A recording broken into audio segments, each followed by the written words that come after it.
The Pat McAfee Show. There'll be no rules for our guests, for us, for the things we can talk about.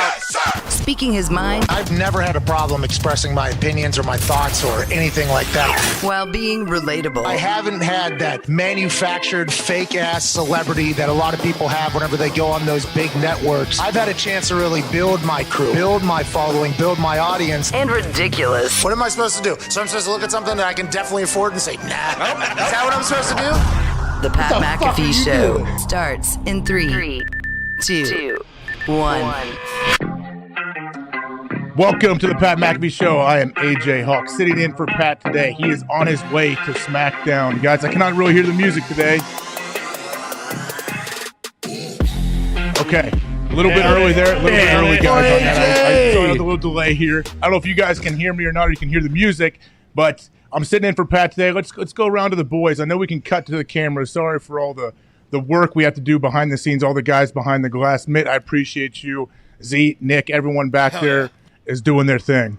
Well said. Yeah. Well said. Good well call. said, AJ. Good call, AJ. That's right. Ty Schmidt, Con Man, you guys are in there. How you guys doing? Tone Diggs, I see you. Hammer Down will be on today after the show, correct, Diggs? Right after the show, AJ. As soon as this one ends, we're going live right away. Oh, Diggs is looking good. Sweet hoodie sweatshirt with your cowboy. How you doing, Diggs? I talked to you earlier on FaceTime. You're looking good, man. Well, thank you. It's actually I'm very cold. This office it runs cold, and I'm always cold. So Bruce was he was a good guy, and he gave me his Kadarius Toney hoodie. So Nice. that's Pretty who I'm sweet. rocking today. Oh, that's awesome. You know who's not cold today? Who's that? DK Metcalf, guys. DK Metcalf, 3-year, $72 million extension with the Seattle Seahawks. Am I correct there? Yes, you are. I believe it's 58 guaranteed and Yes. 30 million year one, 42 million next year. Pretty sweet. I know I was reading when Spotrac kind of breaks these contracts down. It was a big deal that he's getting $31 million in year one. Isn't that a big deal? Yeah, I mean, massive. yeah, for sure. What most guys are getting, they're asking for 20 to 25. I think Yes. 31, he's probably, jumping for the stars right now. Yeah, and a lot of the deals, too, as we've seen, are kind of lower in the first year just because then you can push the salary cap back, and he's banking in right away, and he's a free agent when he's 27 again. So yeah, but is that going to be an issue for the team? Like if they're giving him all this money up front, is there potential in 2 years or whatever he holds in again and wants another one and he's got all this money, or is it a situation where the team's like, no, we just did this for you, you're gonna have to play out your contract, there's no more negotiating here in the before, or like hold-ins or whatever?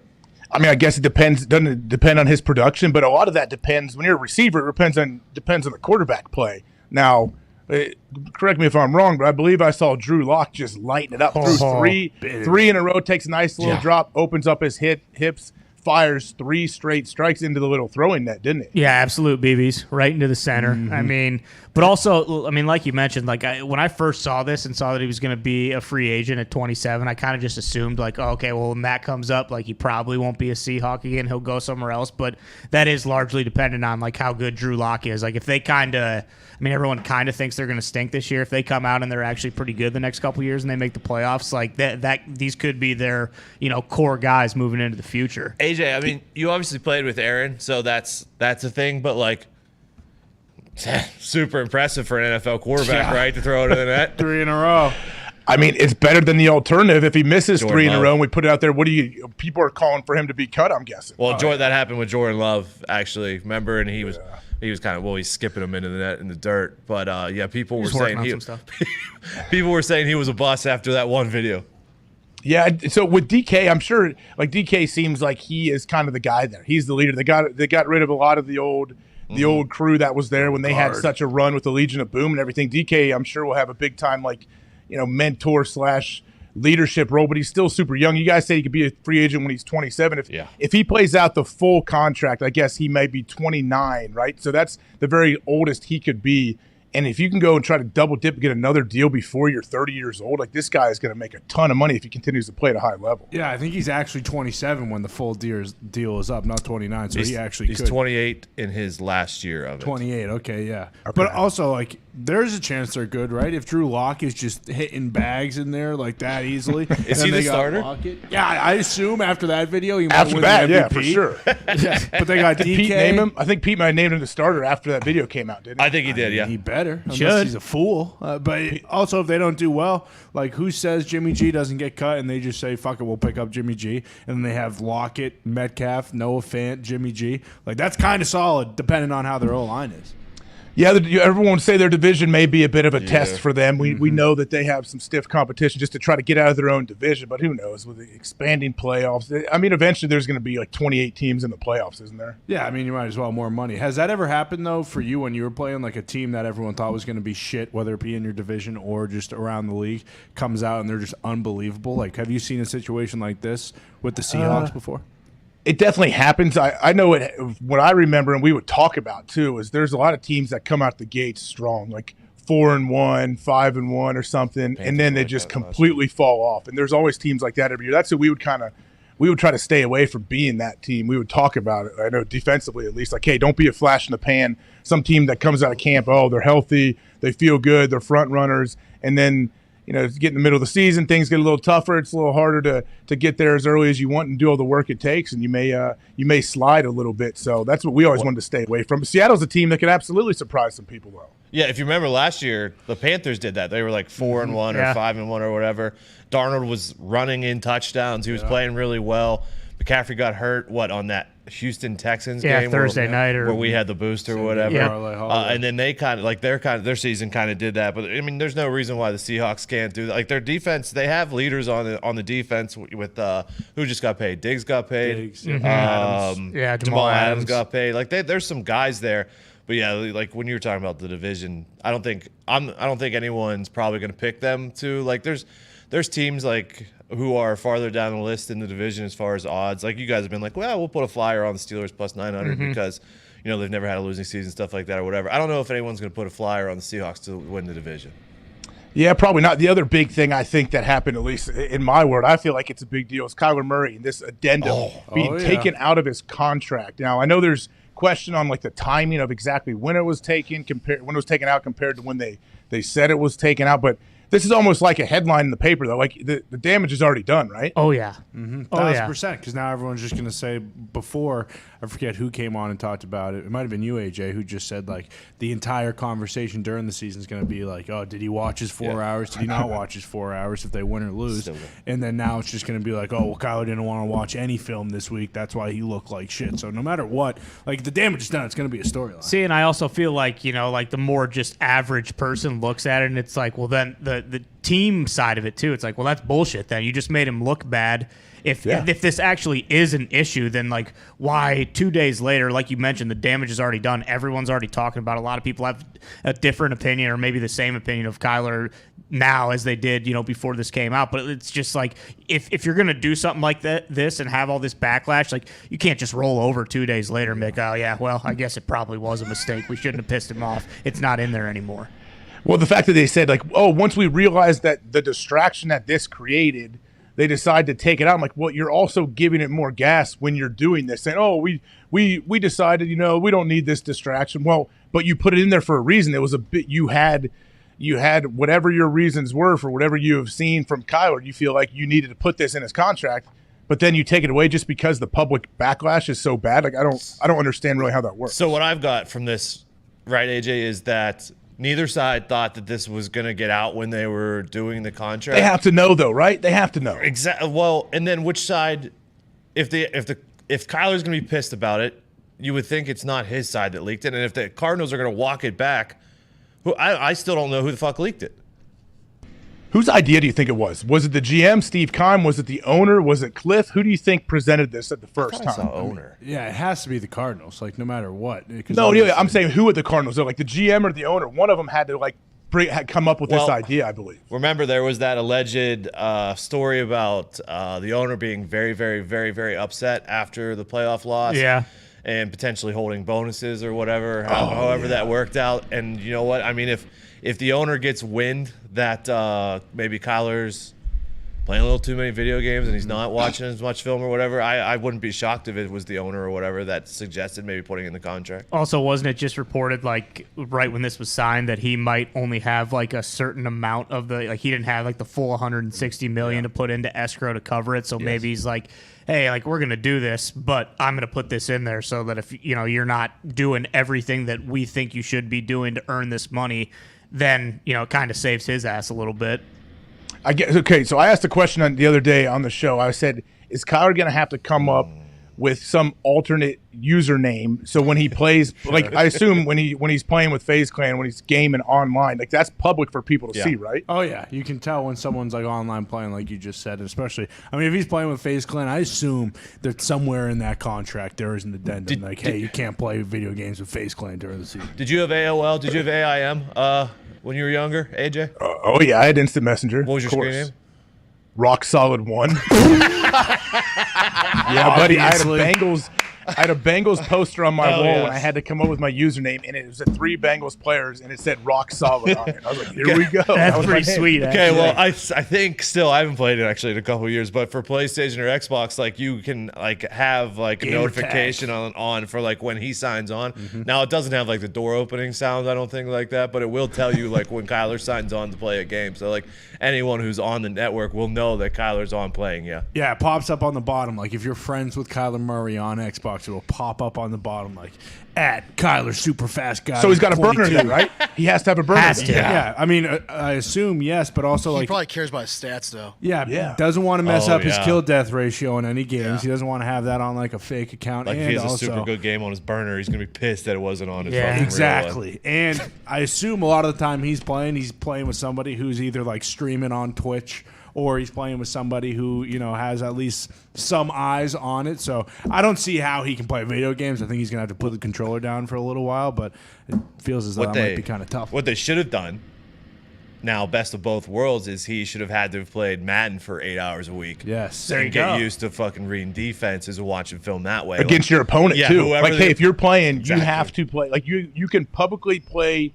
You can publicly game, but you have to be playing whoever that next opponent is that we are facing. Well, I think they have, like, an ability to actually put the Cardinals playbook into the game so that What? he can use it. No. I swear to God, I think there was a situation with, like, the Panthers maybe in 2014, 2015. That's wild. Around there. See, maybe you might be able to Google it and find it. But where With they Cam? actually, with Cam, and they actually had the Panthers playbook in the game, so it was easier for them to, like, learn what they're supposed to be doing for, like, the wide receivers and the running backs and the quarterbacks. It's a good idea, though. Yeah. Like, But then If you could- if he stops throwing to, like, Hollywood Brown when he's playing, like, you know, True. does Hollywood Brown, like, hey, what the fuck? Like, I'm not in the game plan this week, you Got know? 30 catches this season? Yeah. What the hell? that's a great, like, new age way where you could teach the guys the playbook. If you were able to upload the whole would playbook, be- offense and defense, onto the game, you don't want that.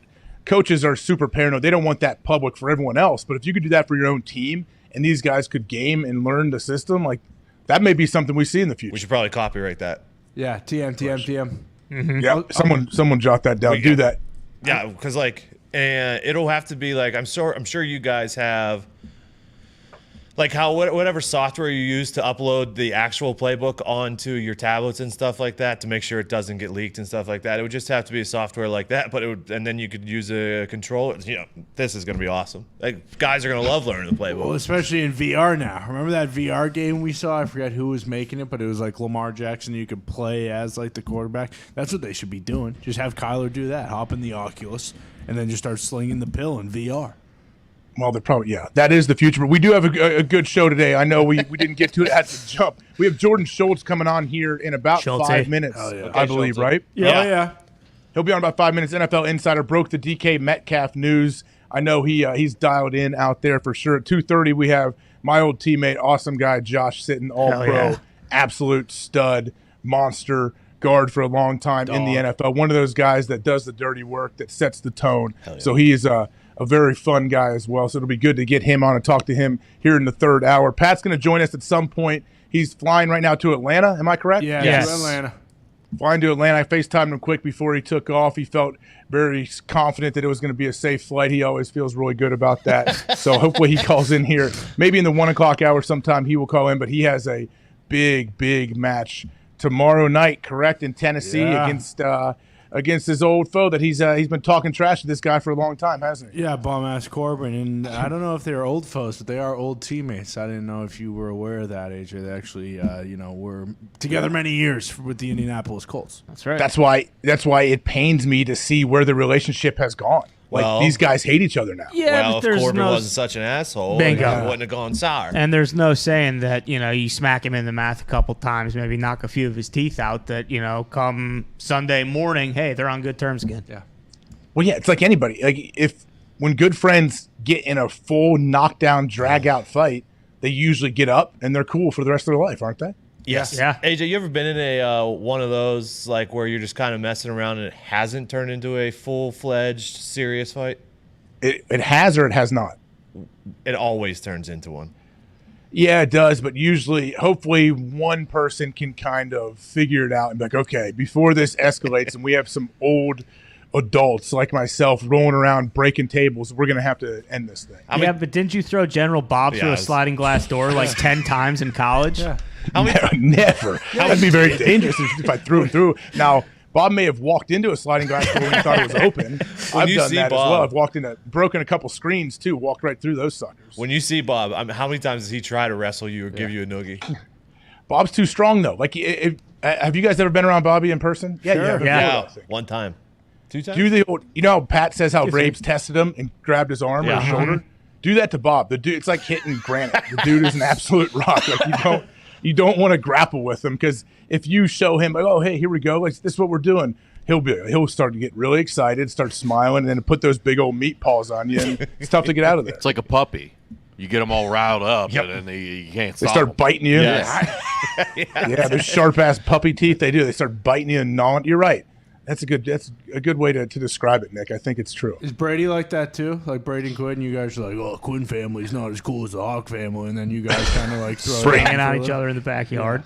Brady is a big old meathead. He absolutely. He always does. He'll always smack me in the back, smack my arm. He tries to like get me going. He tries to get me pissed off. So I make sure I do not engage when he does that. Speaking of, do we know, is Urban going to be on that show? Big Ten this year? I don't know. What is Fox saying?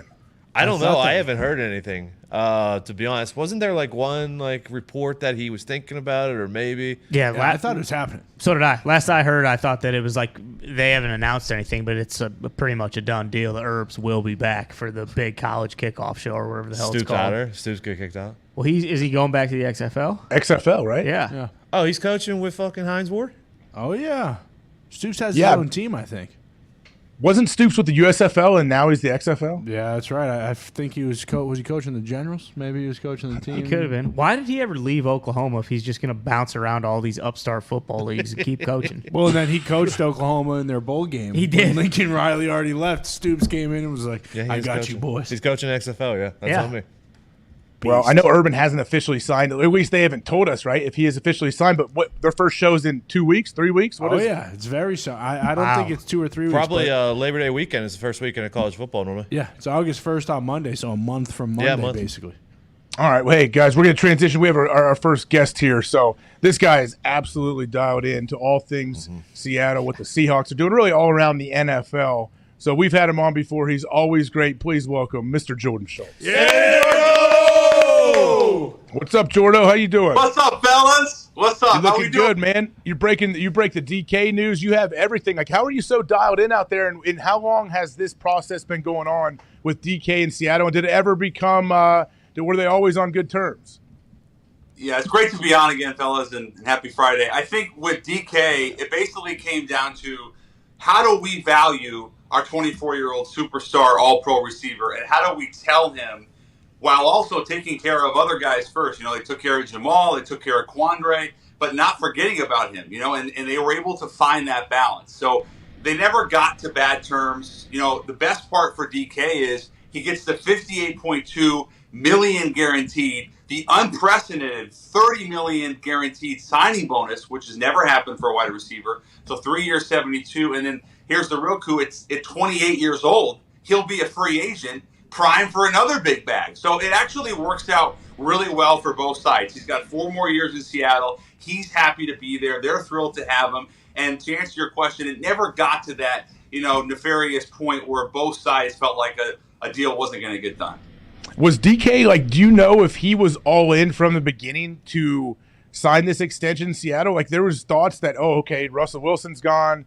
They don't really know what the quarterback position is happening. Is this team, is this a full overhaul? Was he always dialed in to want to come back to Seattle? He was, and I have spoken with him not only at length yesterday, AJ, but over the last few months and over the last few years as he's become a star. And one of the things he's told me repeatedly is really twofold. He loves the organization. He knows it's a great organization, a great place to be. But he also feels like there's room for him vertical growth-wise in the city, in the Northwest, to be a real face of the franchise and of that region. And I think, you look at what Marshawn Lynch was able to accomplish in a pretty period of time, 5, 6, 7 years, Russell Wilson as well, premium position players, skill position guys that became the face of the organization and in turn the city and the region. I think DK feels like, okay, I'm 24, I'm getting better every year, and now I'm going to have the opportunity over the next 4 years to really build. So, yeah, I think he felt like the organization made sense for him, Pete Carroll, John Schneider, but also the opportunity to grow on and off the field. So you said you talked to DK yesterday. What was his mood like? What did he seem like? Was he pretty happy? Ecstatic. He was like, they got the deal done. He can get back to football because obviously if you don't report to training camp, it's $50,000 a day. And he was at camp, but he wasn't really going to participate, right? If you're not signed. So he wanted to just get back into football. That's what he is. He's like, I'm a football player. This is what I do. And so I think for him, it felt really good to just get the deal done and move on and not have this lingering over. So he was ecstatic. We talked a couple times yesterday, and I'm really happy for him because he wasn't a first round pick. He came in, he dropped a little bit in the draft, and there were questions about him, but never really warranted, in my opinion, because of what he's been able to do on the field. You think about the last 3 years, it's really one of the great starts to a career that we've seen from a wide receiver. And I think he feels like I'm in a great position now at 24 again to just keep building. And more than anything, AJ, to just get back on the field and be with the guys. I mean, that was really important to him. Jordan, now I know you were locked in with everywhere in the NFL. What are your thoughts or what are you hearing when you talk to people about this whole Kyler Murray addendum situation that they put in with the 4 hours of mandatory study time, and then they take it out now? What are you hearing about that? Well, let me ask you quickly, AJ, have you ever heard of that regardless of position? Never. I thought it was a joke when I first heard it reported. Exactly. I was like, wait, is this on Onion or some crazy website? Because there's no way that a franchise quarterback has this clause, let alone Kyler Murray, one of the best, 8 to 10 quarterbacks in the league. Number 1 pick, Heisman Trophy winner. So I was stunned. I think a lot of people internally were frustrated that news got out. And I talked to Cliff Kingsbury yesterday, his head coach, who's obviously known him a long time. And I said, what, can you just break down you don't need to go into detail, but just the overall essence of this. And he was like, listen, we just need to get this straightened out. And what that meant for him was we need to fix this referendum. People need to know that we're not doing this, this 4 hour, 5 hour thing. And we're just going to have him be the guy we need him to be. And that's what this $46.1 million, second highest paid quarterback in the league behind Aaron Rodgers, represents. Do you think this is going to be something that we stop talking about? I know everything comes and goes, and it seems like a huge deal right now, and then 3 days later we forget it even happened. This feels like something that may have some legs. Don't you feel like it will hang over if they get off to a shaky start? They go 1-3 and he throws 4 picks in the first 3-4 games. Or no matter, even if he comes out guns blazing, we're all just going to be okay. Let's see what happens at the end of the season, because we know that's when they have had issues in the past, towards the end of the season when they've lost some key games and just struggled down the stretch. I think we're always, no matter what happens throughout the year, we're going to be like, all right, how are you going to do the last 4 games, man? Yeah, well, if you go back to the playoffs against the Rams, he throws the 2 picks. He has the pick 6. They obviously struggled down the stretch. And I've asked Cliff about this, not Kyler, but still getting his perspective of how do you fix some of these issues that you've had, at T-Tech and now at Arizona, where you have these great starts and you feel great about how the team looks, and all of a sudden you fall off a cliff a little bit. And I think what it comes down to is just that consistency and feeling like we need to establish the culture at the beginning of the season, really even now in training camp, and get our young guys, in this case, David Collins, Isaiah Simmons, really get them going because the defense needs to play at a high level. They have super high expectations for them. They signed Antoine Woods yesterday, another nice move. And when it comes down to Kyler, having him be the focal point, the centerpiece, not only on paper, but in that locker room, because obviously if you go back the last couple of years, there have been issues with Kyler from an immaturity standpoint. And is he really going to be the face of our franchise? Can we trust him? This was always going to happen, AJ, fellas. This was always going to happen in terms of Arizona giving him that deal. The question was it going to be now? Was it going to be a year? And was it going to be top 3, top 5 money? I think the right thing to do got done, because the alternative was, what do we have?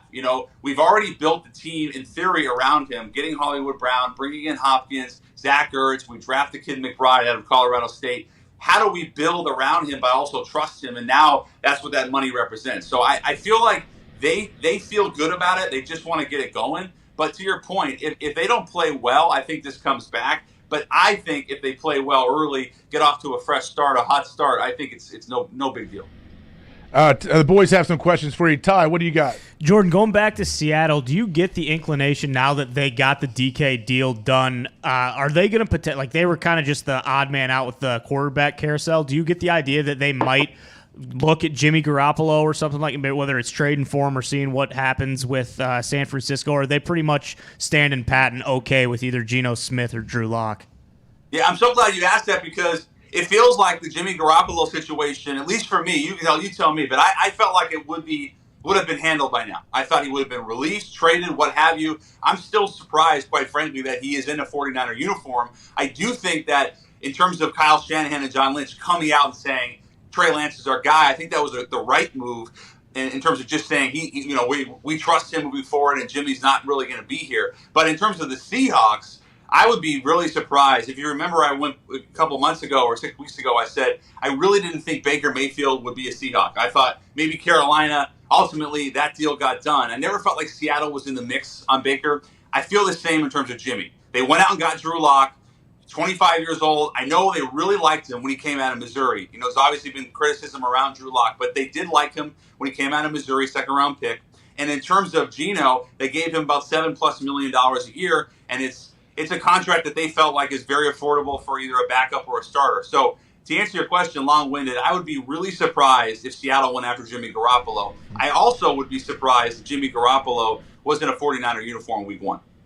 Boston Connor, what do you have? Yeah, Jordan, now that the DK deal's done, do you think Debo's going to get like a lot more than what he just got, or do you think it'll be kind of around that same number? And then also Deontay Johnson, is his deal anywhere close? Are you aware of anything going on there either? I'll start with DJ because he had a really good year last year, fellas, and I think he was one of the most targeted receivers in the league. His numbers were outstanding. I've talked to Omar Khan, their new GM, about him. Not super recently, but in the past. They love Deontay Johnson. I mean, he's a star. He's a number 1 receiver. In terms of a deal getting done right now or imminently, I don't see that with him, but it will get done. You mentioned Deebo Samuel. The interesting part about him is that he's also represented by CAA Sports and Tory Dandy, the same agent who represents DK Metcalf and A.J. Brown. So I think this DK deal ultimately helps Deebo get over the finish line with the Niners. In terms of money, I would expect it to be super similar, maybe a little more. DK's 24, Deebo's 26. Obviously, they do different skill sets, but both dynamic players. But I do think a deal with Deebo gets done pretty soon. Wait, what do you mean pretty soon, Jordo? Could that be within this week, before the season? What does that mean? I would say at the very soonest, within the next week, and at the very latest, before week 1. So why don't we say within the next 5-6 weeks, Deebo Samuel is officially a 49er for, the long-term basis, because I know that San Francisco really wants to take care of him. John Lynch loves him. They feel like he's the heartbeat of that team alongside, George Kittles and Eric Armsteads of the world. They want to take care of him. And when it comes down to it, they will. It's just a matter of, could it be this week, next few weeks? But they are getting closer. Known Pittsburgh diehard fan, Diggs, what do you have? Thanks, AJ. Hey, Jordo. Yesterday, Lamar kind of answered about his contract, and he said he felt like something will get done, but there is kind of a deadline here where it kind of sounded like he's not going to play without one, that there is a deadline, but he thinks it'll get done. What have you heard on that one? My sense with Lamar is because, I'll say 2 things. One, Baltimore is a little more tight-lipped than some of these other organizations. And secondly, because Lamar represents himself, just like Orlando Brown, just like Bobby Wagner, the leaks that come out of there are almost non-existent. So you're kind of grasping for straws. And so what I've done with that is I basically asked a number of executives and even a couple scouts around the league their sense. And when it comes down to it, DeCosta wants to take care of Lamar Jackson, not dissimilar to how the Niners want to take care of Debo. But because Lamar Jackson, I think, he didn't have that great season last year, maybe Baltimore feels like they have a little more leverage. But to your point about not playing, I think Lamar is just the kind of guy that he's a football player. He really wants to be on the field. The guys love him in that locker room. We don't always see that with quarterbacks. Lamar Jackson is absolutely beloved by the offense, the defense, that entire organization, the way he approaches, his work. So when it comes down to it, I think Lamar ultimately gets a deal as well. If you were to ask me timing-wise, I think his potentially could be the longest to take, but I don't foresee him not playing. Jordan, quick pivot here for me off the field. Have you ever had to sit for a deposition? And if so, did it last 11 hours? Because Dan Snyder sat for 11 hours. Rough go, man. I would imagine the transcripts might come out eventually, but what the hell did they say in those 11 hours? What could possibly take 11 hours in a deposition for an NFL owner? That's how much crap they have on this dude. So if you're the answer is no. I never sat in deposition. I really, really don't want to.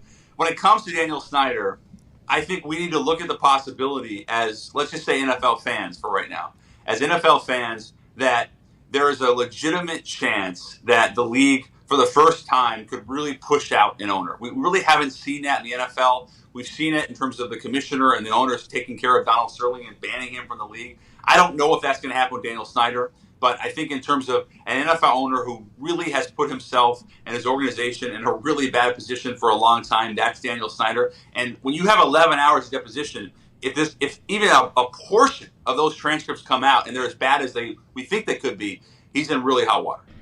Yeah, it definitely seems like I don't know how he still has control of the team right now. I guess technically his wife does, right? In theory, yeah. And you have to wonder, how's that sitting internally? When you're rudderless like that from the top. And you have 7 fans showing up for training camp, too.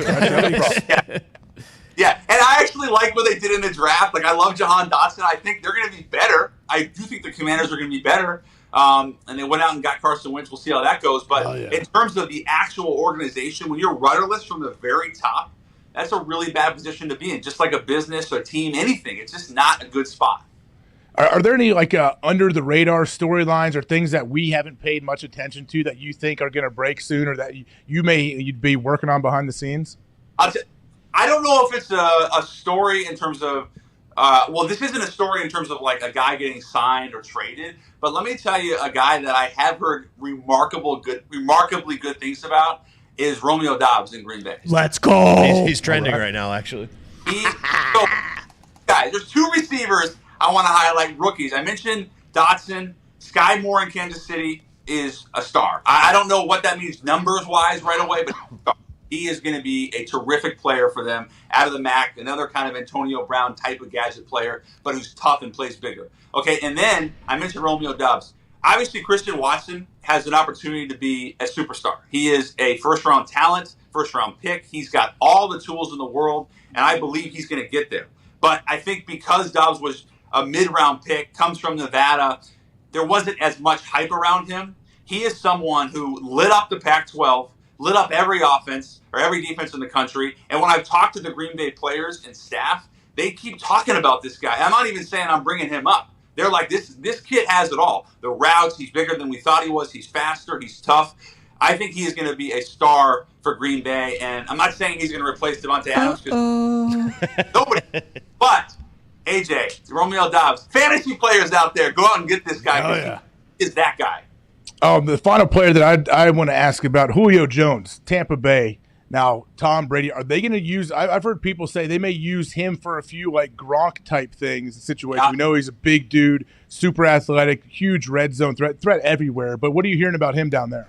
That's exactly right. So if you go and look at him, Godwin, and Mike Evans, all these guys are big, physical wide receivers. And Julio, at 33 years old, he's not the player he was at 27, but he's still an elite weapon, I believe, especially inside the 20s. So what they're going to do, my understanding to your point, AJ, is they're going to deploy him somewhat similarly to how they did with Rob. Some of these brush routes, drags, especially when you get in that red area where you need a guy that can absolutely make a play, 3rd down and 7. Who is it? It's going to be Julio Jones. Now, I'm not saying he's going to lead the team in receiving because he won't. But, he is someone that I think almost like complimentary. It feels weird to call Julio a complimentary guy, but he's willing to be that. He felt like I can contend with Tom Brady. And I think Brady really knows it in terms of I got to keep this guy involved because long-term playoffs, week 15 when we need a quick play, a big play, he is going to be the weapon I need and maybe haven't had. So, whereas Antonio Brown was great, but you could put him in the slot, I think Julio is going to be Gronk-ish for them, and especially in the red area. They have Kate Otten, they bring in Kyle Rudolph, Scotty Miller's there, Dahn, Tyler Johnson. They have a lot of players, Russell Gage. They have a lot of weapons. But I think Julio, almost understated, is going to be a very, very good player for them when it matters. And he seems to be saying all the right things. He wants to come in, fit in wherever he can, just help the team win, try to get a ring. But what about you, Jordan? What's it look like from here until the season starts? I'm sure it seems like you do a million things. You're involved in many different sports too. Like, what's your day-to-day look like from here until the season? I bet you're just everywhere. AJ, first of all, I love what I do so much, but I really love this time of the year because you can see that starting lineup week 1. Like I'm chomping here. Let's go. So I'll probably, I'm in New York. I'll probably go out to Jets camp, a Giants camp, maybe see. How they going to do? How's Zach Wilson doing? I think he's doing pretty well, by the way. Quick, great big turnaround from him from a public perspective on how they feel about this guy. That guy's got a lot of fans now. He does have a lot of fans. Joe D has surrounded him with a ton of weapons. Elijah Moore, Michael Carter, Breece Hall, Corey Davis. I think he's going to surprise some people. So I'm really excited about him. I'm also excited about that whole offense because I just and the organization finally feels like it has a place to move forward. And I think the Giants with Dayball and Mike Kafka, Daniel Jones, Saquon, I think both New York teams will be considerably improved. I don't know if that means playoffs, but they're going to be improved games. I will say in terms of like day to day, AJ, like for me, what really fires me up is talking to everyone, but especially the players, because the players are the ones, as you know, AJ, they know what's up, and guys know right away if this guy can play or if he can't, if he's for real, if he's not. And so that's the type of insight that really fires me up this time of the year, especially when you talk about free agents, guys who got traded, rookies coming in, and we really don't know a whole lot. That's what I like to know. Well, I think also this time it's cool because we're so early on. Guys are flashing. They look great. Some guys are going to fall by the wayside once you put the pads on. You start getting hit. You try to go across the middle, and you can't really take their head off now, but you can at least – puncture a lung or something. That's what guys are trying to do. A good lung puncture. What's that like for you as a linebacker when you know you can finally light someone up? It's fun. It's tough though because in practice you don't want to do it to your own teammates. So you gotta take your shots with like the O lineman. That's who you're really banging with in practice the most. But now it's a little different. They got the Guardian caps on. I don't know if you saw Jason Kelsey with a nice little addition to his wearing the bubble wrap on top of it was a nice touch. Double. I think I said yesterday, I asked Dr. Alan Sills, who's an amazing doctor from all that we have heard. If you put 2 caps on, it's better than 1, right? So he has this cap and then bubble wrap over top, so he has double the protection, right? That is tremendous. And I guess as well, you mentioned the O-lineman, maybe some of the joint practices. Then you can kind of mix it up, right? And that's when you see some of those early preseason fights. Let's say they have a joint practice in the first couple of weeks at camp. Are they all going to be wearing the caps, the Guardian caps then? Have both to. teams, I guess? Have to. I would imagine, yeah. But that's you know what? I'm gonna ask around on that. I haven't even thought about that, but I guess in theory, yeah, they would. Like up until a certain point, right? Like the third preseason game, don't they have to wear them? I think it is the third week or the third preseason game. Then they come off and we go back to normal. But I do like that the league is taking as much safety precautions as possible. Because tell me, is there really any reason not to if it's going to give you another 10, 15, 20% of protection, especially at this point in camp? Oh, yeah. I mean, I've had plenty of thoughts about the Guardian caps and how they look, and I don't know how they feel. I've never worn them. If they help, like they say they do, absolutely, it's worth it. I don't think anyone should ever like jeopardize their career, their brain in practice. Like if you're gonna get CTE, get it in the game. Don't waste it in practice. Has always been my That's the type of insight that I personally love. If you're going to get CTE, do it in a game. If you want to puncture a lung, do it in practice. There you go. Jordo, you know what? That's a great out. Thank you so much for joining us, Jordan. You are obviously awesome. You broke the DK news. I'm sure we'll be breaking plenty more news as the season goes. We can't wait to have you on again, man. Thanks for coming. I appreciate it, guys. Have a great weekend and be well and take care. All right. Jordan Schultz, everybody. Thank you, Jordo. Thanks, Jordo. He's good, guys, isn't he? Oh, yeah. I got to break some bad news to you, though, AJ. Oh, no. You said, and maybe this is why you have so many kids, that 2 caps is better than 1. Well, I got news for you. Wearing 2 caps, they say, is actually not better than wearing 1. I'm talking Guardian caps, Diggs. I don't know where your brain is. I thought you were talking Dorex or Trojan condoms. Dorex.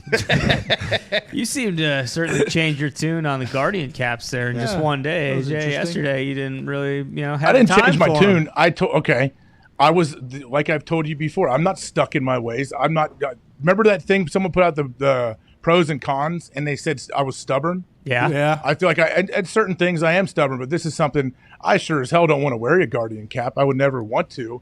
This is Jason Kelsey for people that are just listening, wearing bubble wrap on his helmet. Look at this leg drive, though. What a nice rep he just had. The hand placement. He's working on his hand placement. That dude is so – look how strong he is. He's a monster, dude. You can hear the bubbles popping. The whole team starts laughing. It's a great locker room guy, crushing it. He is the man. Hey, we're going to get to our first break here of this hour. The third hour of Josh Sitton coming on. We got plenty more. There's a ton of stuff actually going on, obviously. Everyone is in training camp. Tons of stuff that we will hit. We will be back after a short 4-minute break, so we will see you then.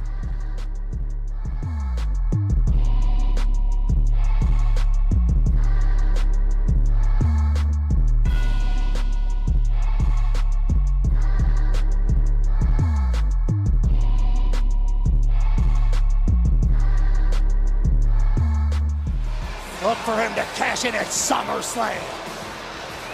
What a night. Incredible. That was absolutely incredible. I agree. Amazing. Wait a minute. What the hell are you doing? What are you doing? Get off him. That's Corbin. Corbin, what the hell? Corbin, what? Come on, get off him. Get in there. Do something. Oh, not the end of days. God, what are you doing? Corbin, what the hell are you doing? Hey, Pat. Challenge accepted.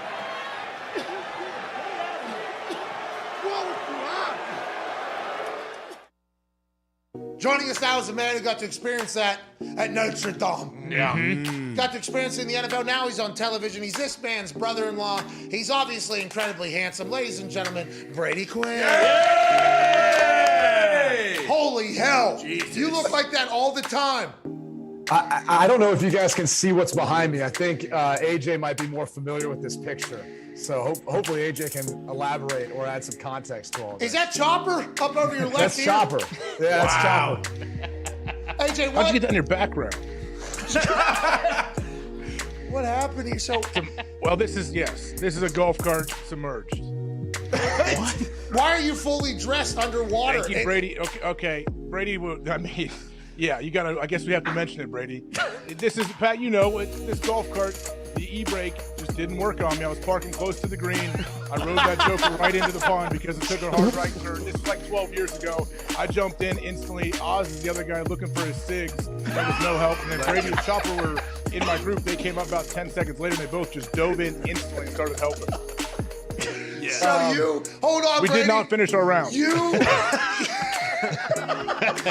You drove this cart directly into this pond. Well, you are a fucking menace behind the wheel, AJ. You drive with both feet. You sleep. Your hands are all deformed because of your broken fingers. You're driving golf carts into ponds. Straight up. Are you blacked out drunk in this thing? No, I wish I was. That's the problem. I was not. Sober. Oh my God. This guy. I was trying to get there. Brady, how do you let this guy marry your sister? How do you let this guy marry your sister, Brady?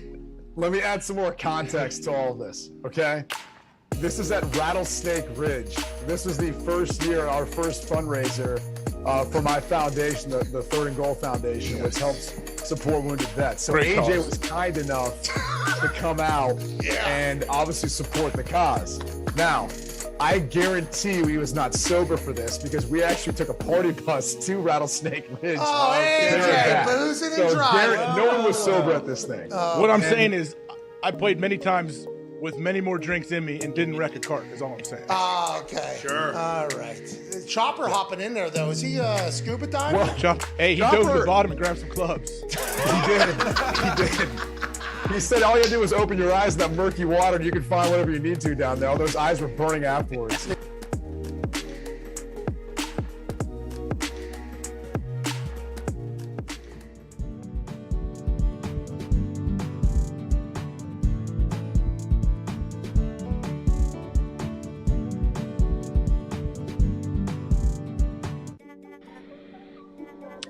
Friday, July 29th. Welcome back. This is the Pat McAfee Show. I'm AJ Hawk sitting in for Pat today while he is on the road preparing for his big match tomorrow night. Hell yeah. It should be, I think he's feeling good. He's looking good. I know it should be an interesting program that he runs tomorrow at Nashville, I guess. Yeah, they're gonna sell that place out. I assume they will, right, guys? Absolutely. And I mean, it'll be interesting if you mean Pat's just going to kick him in the face and it's going to be a quick first little round 1, 2, TKO, 3. Paul. Well, that's why I've been asking him, like, are you going to make it quick, or are you going to make this guy suffer a little bit? Doesn't he want to make him suffer? No, not at all. Not at all. You're trying to knock his teeth out and knock him out in as quick as possible. If that takes 5 seconds, if that takes 5 minutes, whatever it takes. Teach him a lesson, AJ. Something Well, you should, be used to with Bob Carpenter giving you, the F5 and all that shit Yeah, all the time. true. Okay. All right, Con. I see. But how is he going to do does Pat know how he's going to go back and forth from commentating to wrestling? I don't know. Not sure. I You have to tune in and find out. Yeah, exactly. tune in on the Saturday. Peacock. It's a premium. Do you guys work live for the event. Cock? Well, It depends. For Peacock? No, not Peacock.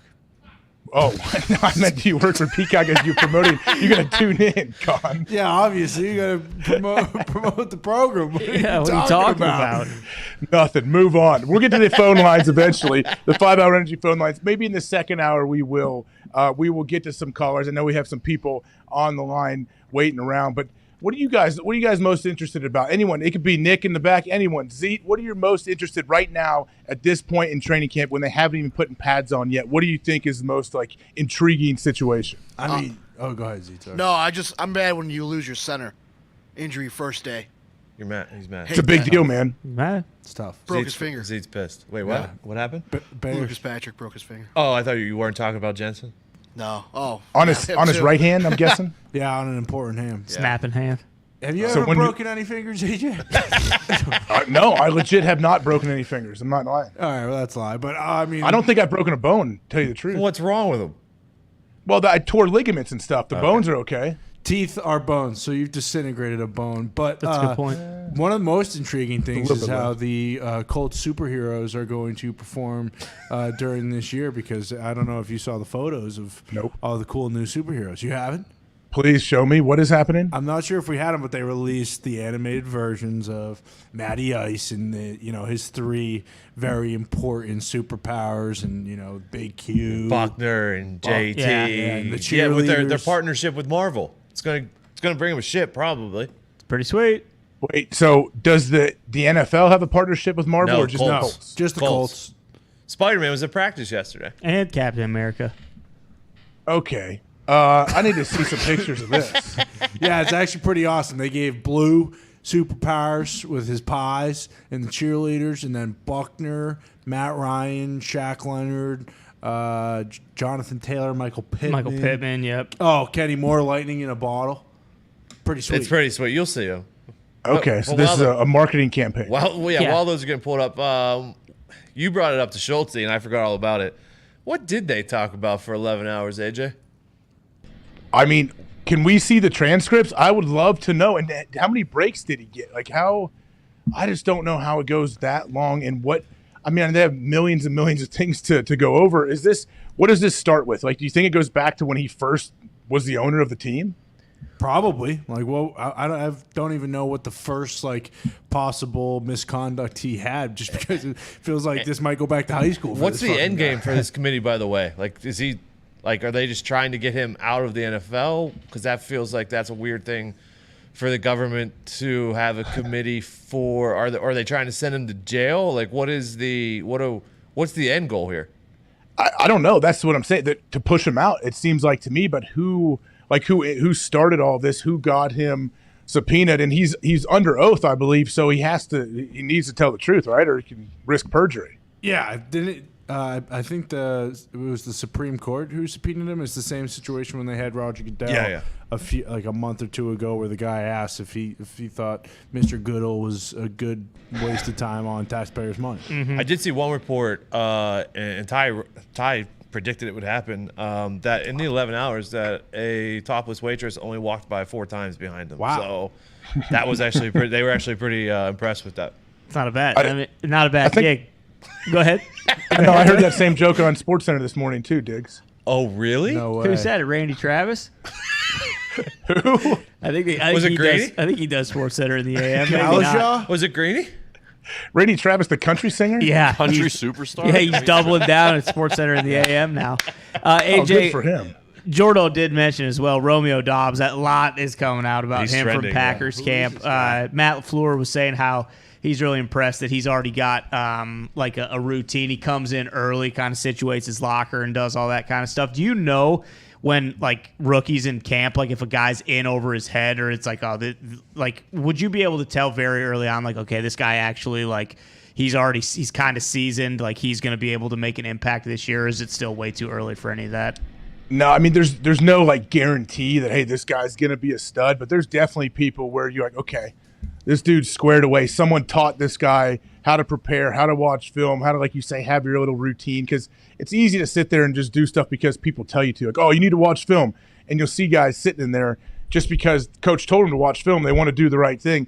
And they could watch an hour worth of something, and you try to ask them, hey, what'd you pick up? Or what was your goal? What was your intent coming into this film session? And oh, I don't know. Coach told me to watch film. That's useless. You got to have a plan. I think a guy like that sounds like he has a plan already. And some guys, a lot of times it's coaching, it's their upbringing, how they come in dead serious. Some guys come in and hey, they're not messing around. They're here to make the team and to make an impact right away. And you can see that. I think you can see that from a lot of times, the first practice. If a guy's not just, horsing around, messing around the whole time and actually takes it serious, I think it's cool to see. Yeah, it's also huge he's playing with Rodgers, but, going up against Jair Alexander and Eric Stokes. That secondary's awesome. Yeah, and Rasul Douglas, he's probably learning a lot just from those guys. And if he's, doing as well as everyone says he is against, what a lot of people are saying is, the best secondary in the NFL, then that helps too, obviously. Yeah, and especially with him jumping out and showing that early, I would imagine that really, really helps the rapport with Aaron. Yeah. Because Aaron probably knows, hey, I can trust this dude. Whatever I tell him, he sounds like the guy too. Whatever you tell him, hey, I need you to get to 8 yards before you break in. Not 7, not 9, 8, exactly. He's a guy that probably takes that and he's going to be at 8 every single time. And then the quarterback knows, hey, I can trust this dude. He's going to get more balls this direction. This won't mess with Watson at all, right? Because Watson's not going to feel as though he's underperforming just because a guy who was drafted later on is doing so well, whereas he's on the PUP list right now. Yeah. So he can't even practice. I mean, it could. I think anytime you're sitting out as a player, it's hard because, there's always someone that's going to come in and make plays.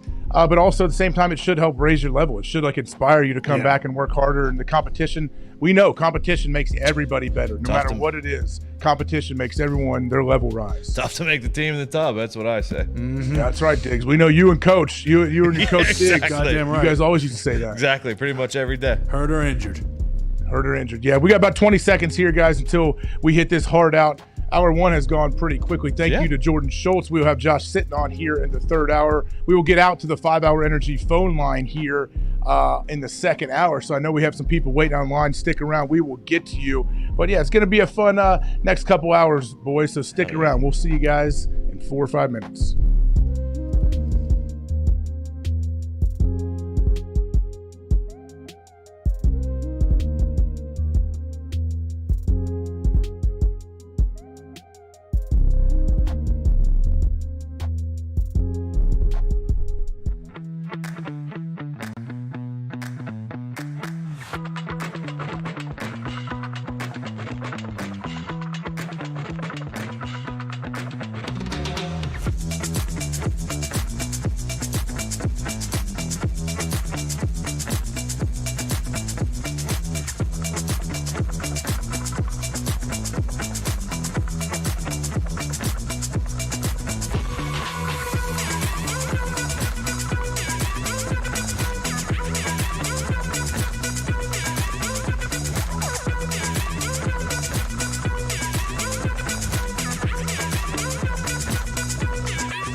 Pat McAfee Show. She was a guest this week. It was an honor to interview our champion. She has obviously been working for this moment for a long time. She knows Ronda's tough, but she can't wait for SummerSlam. What the hell? What are you doing? What the hell are you doing?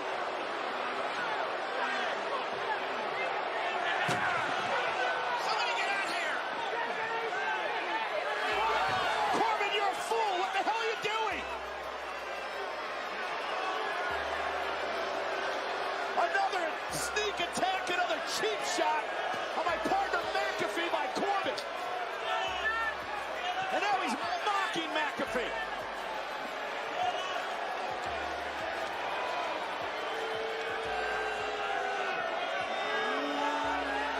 Well, nobody's going to stop Pat now. McAfee's got Corbin a week from tomorrow at SummerSlam, but he wants some of Corbin tonight, and McAfee now in hot pursuit of Corbin, who may have pushed the limit one too many times here tonight. Another sneak attack on McAfee, who's now in pursuit of Corbin. He came after Pat with a chair, and now McAfee gonna get him some of Corbin. Out the locker room area. And people trying to separate the two men. There's Adam Pearce and company. Come on, Pat! Get him out of here! Get him out of here! Waits who makes his way back into the arena here at TD Garden in Boston.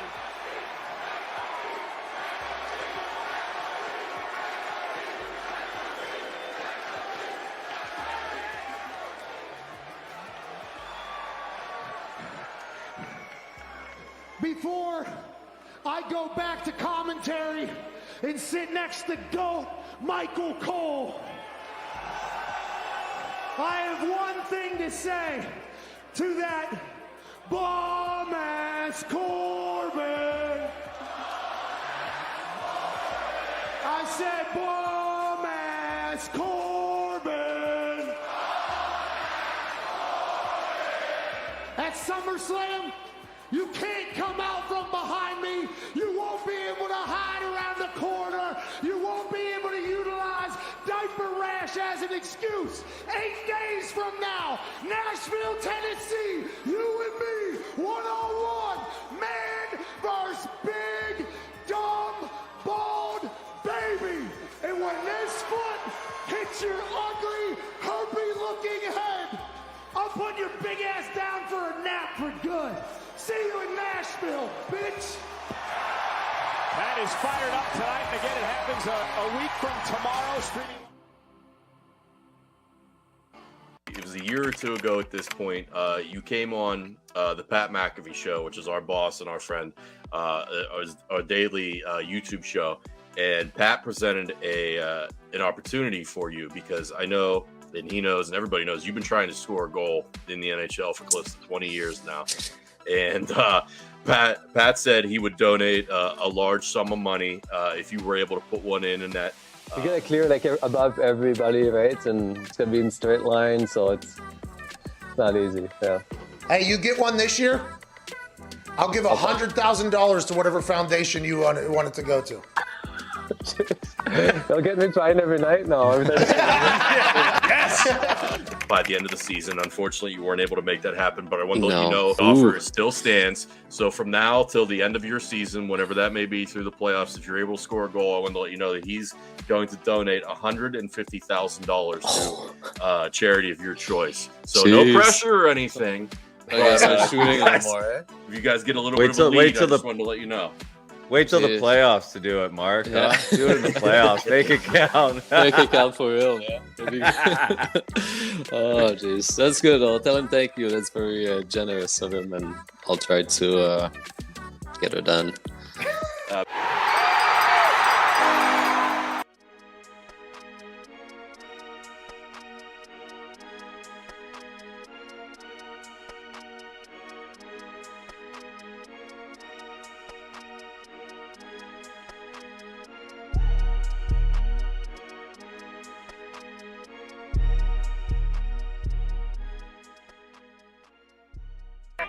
The Pat McAfee Show. There'll be no rules for our guests, for us, for the things we can talk about. Speaking his mind. I've never had a problem expressing my opinions or my thoughts or anything like that. While being relatable. I haven't had that manufactured fake-ass celebrity that a lot of people have whenever they go on those big networks. I've had a chance to really build my crew, build my following, build my audience. And ridiculous. What am I supposed to do? So I'm supposed to look at something that I can definitely afford and say, nah. Is that what I'm supposed to do? The Pat McAfee Show starts in 3, 2, 1. Here we are. We're back. This is the Pat McAfee Show. I'm AJ Hawk sitting in today, Friday, July 29th. Great show so far, Jordan Soldier. We appreciate him. Josh Sitton will be on here in the third hour. Oh, AJ. It went right through it. If I'm talking. You were so close. You were so close. I don't care. I'm going to talk right past it every time today then because I can't hear anything when I'm talking. So that's stupid. It's no one's fault. It's no one's fault. It's mine. But I'm just saying, if I talk past it the next time, whatever. But I got a little excited, though, guys. Dude. Diggs sent me something. I haven't got to really click on it yet or see it, so I'm actually kind of scared because I know Diggs, you never know what he's going to send you. But I see, the screen grab of it. Did something happen in the congressional softball game and somebody flipped a bird to somebody? No way. Oh, yeah. No way. Yeah, I believe Representative Sanchez. Yeah, I believe Representative Linda Sanchez out of California. Who I think she's batting like 330 on the season. God fucking damn. has one of the best gloves you can ever see at first base. The Dems lost 10-0, and I believe shut out. Yeah, I think so. And I believe she was a little upset with her teammates' performances, and she decided to take out on the Republican dugout, and she fucking gave them double birds as she was going by the dugout. It was pretty. I mean, that event is electric every single year. Who was on the bump if someone had a complete game shutout? Pedro Martinez, actually. Holy shit. Who's he represent now? Was she serious? Oh, yeah. She was not. I mean, I didn't see video, but in the article, it was basically so she hit a fucking absolute laser in between first, second base. She goes up, gets a single. One of the few hits they got all night. They lift her for a pinch runner. As she's running off the field, she flipped off the Republican dugout on her way back. Yep, there it is. What a dog! They lifted her Good for a pinch runner. Yeah, they in did. the pinstripes. Yeah, talk about she's like 28 stolen bases this year. What does she get pinch run for? go. Maybe that's why she Can't steal bases in softball. This is fucking. It's a baseball game. We're talking. Is this fast pitch baseball? Yeah, we're talking hardball. You're pal. serious? Yes, actually. They have grown adults playing fast pitch baseball. Bingo. Remember Representative Anthony Gonzalez hit fucking like 3 triples I last still year? thought it was a Inside the softball park. game though. No, that's why it was so crazy. Is last year they had like a 76-year-old guy threw like 140 pitches on the bump. Like he probably died like a week later. No, I'm dead serious. No, it actually happened. This is awesome. I need to watch. Do they show this on what C-SPAN or something? ESPN No, 2. yeah, it was on ESPN 2 last year. No, it wasn't. Well, it was Dead on this serious. year. Dead Yeah. serious. Last year's on ESPN 2. How do I miss this every year? Good question. Yeah, We'll get back to it. You know what? Let's get to the phones. We've been waiting on them for all day. The 5-hour energy phone line. I know, Bruce, you are back there. Bruce, let's see if Kyle in Alabama is still on the line. I don't know if he is or not, but there's a lot of good people waiting online, I think, that have some good stuff to offer. So if Kyle's there, let's try to pot him up, as they say. 5hourenergy.com. Use promo code McAfee for 10% off. Oh, you're such a pro. Thank you. Hey, what's going on, boys? What's up, Kyle? How you doing? Keep it going on. I'm doing well. How are y'all? Pretty good. Oh, great. Obviously, 5-hour energy phone line. Appreciate you calling. 10% off, 5hourenergy.com. Use code McAfee. Kyle, what's on your mind, pal? Well, first I want to shout out my friend from high school, Derek Hall, Long Ball Hall. Got called up by the Phillies. Replaced Bryce Harper. Already hit a couple dingers. So shout out to him. Shout out. Long ball Okay. Hall. Wally Pip. Long Ball Hall. You got to do it. Hit a triple against Pirates yesterday. Damn. Hang on. Big accomplishment. Well. But I wanted to ask about kind of mentality in training camp. When did guys really start turning it on, being, okay, it's time to get real serious, or is it kind of throughout camp, or is there a time where it's like, you got to walk up to somebody and be like, hey, man, you got to get your shit together? That's a good question, honestly. You would think everybody would show up like with the mindset, okay, this is my job, this is my profession, I want to keep my job, I'll do whatever it takes, I put in the work. That's not always the case. I mean, it's tougher once you get there and you're 10 days in, everyone's body's beat up pretty bad, and you still have a couple of weeks left where you're going to be out there 3 hours a day, hitting pretty good. I I think everyone, like anyone that's played football at any level, really, I think even you guys could speak on it. You guys that played high school football at least. Didn't you guys get a feeling like as the end, summer clicked on, June, okay, cool, here we go, off-season workouts, July, here we go, all right. Towards like middle of July or 4th of July, really, it starts to flip in your brain. You kind of have a countdown going when hey, I'm going to be leaving. I got to make sure I'm ready physically, mentally, all of that. Didn't you guys even have that in high school where you like had the impending training camp? Like in high school, it was like 3-a-days, just blasting each other. It was crazy. But did you guys have that when you were in high school, that feeling? Yeah, you got camps and stuff around the 4th, too, so you kind of get those first pop with the pads on. But weren't you one of the guys, too, who, like, day 1, day 2 of camp, you're kind of giving motivational speeches, trying to get everybody pumped up and kind of stay in the zone? I will tell you one thing that happens that should not. And I had a strength coach who shut somebody down early. And I know I've mentioned this on the show before. It's like the people that come in the first or second day and tell you, oh, this year's going to be different, man. I know I was late 12 times last year, and I had 13 missed assignments every single game because I never paid attention. But this year, I've turned the corner. I'm gonna do things my way. Like I'm gonna make sure I am all in on the team, and I'm a team guy, and I'm gonna change everything. And I had a strength coach. I remember telling a guy, hey man, come back to me in 3 months. Like just don't tell me about it. Just go show me, and trust me, we will know if you are taking care of your business. And I think camp, the beginning of camp especially, is a big time for that, where it's like, hey, just show us what you're going to do. We don't need to talk. We have enough meetings. We have enough motivational speakers out there on the internet. Just show us what you're going to do. And if you produce on the field, you're going to be fine. Your team's going to be good. But it's not like I mean, maybe they could do it with practices, obviously, now because they're not padded week 1. They're going to be padded week 2 or whatever. But, like, if it feels like everyone, like for a lot of players, these day 1 matters. Like, you have to go hard day 1, the entire training camp. Well, even when they say like, oh, you only have 14 days of padded practice or whatever, you saw that clip we showed of Kelsey with the bubble wrap on his helmet. That's still contact. Like even though they're not wearing pads, like your heads are still going to bang together. You got to get your hand placement right. Like you're still, especially in the trenches and the linebackers and fullbacks and tight ends and linemen, like you guys are still banging a little bit, and you can definitely you can receive and deliver blows to the head in those moments. So yeah, you absolutely have to be ready. I know my first day in Cincinnati, they ran a screen pass the first play I was in, the first 11-on-11 we did in OTAs, and I thought I broke my neck hitting an O lineman. Like this guy just he was going a little harder than I thought, and I have a ton of respect for him. But we front him up trying to like make it look right, and we got a nice big pop, and I was like, geez, did my neck just break in my 10th year in the NFL and we're not even wearing pads right now? Like, so I knew right then, that reminded me quickly, like, okay, here we go. We got to be ready. Well, that's what happened with like Jensen. Sorry. Yeah, no, that's what I was going to just say is like, have you had anything in camp like with Jensen where maybe not necessarily first day, but first week, like you've been in on something where like a key piece of the team has gone down and you kind of know like, oh shit, we probably just lost him for the season? And Lucas. Man, in camp, I think I've been pretty lucky. I know, I don't know if there's, I can't think of anyone specifically early in camp where that happens, but it's always like, it puts a huge, like, it's a big downer on the whole team when someone does get hurt in camp and they have to cart them off and all of that is terrible. Nobody wants to see it. It makes you makes the rest of that practice kind of weird. I feel like sometimes coaches will just end practice if a big time guy gets hurt. If you're halfway through the practice or whatever, they'll just shut it down if it was a big deal, I think. Yeah, it might not be related, but Brady isn't practicing today either, and maybe he's texting Hainsey and trying to get some work in with him. But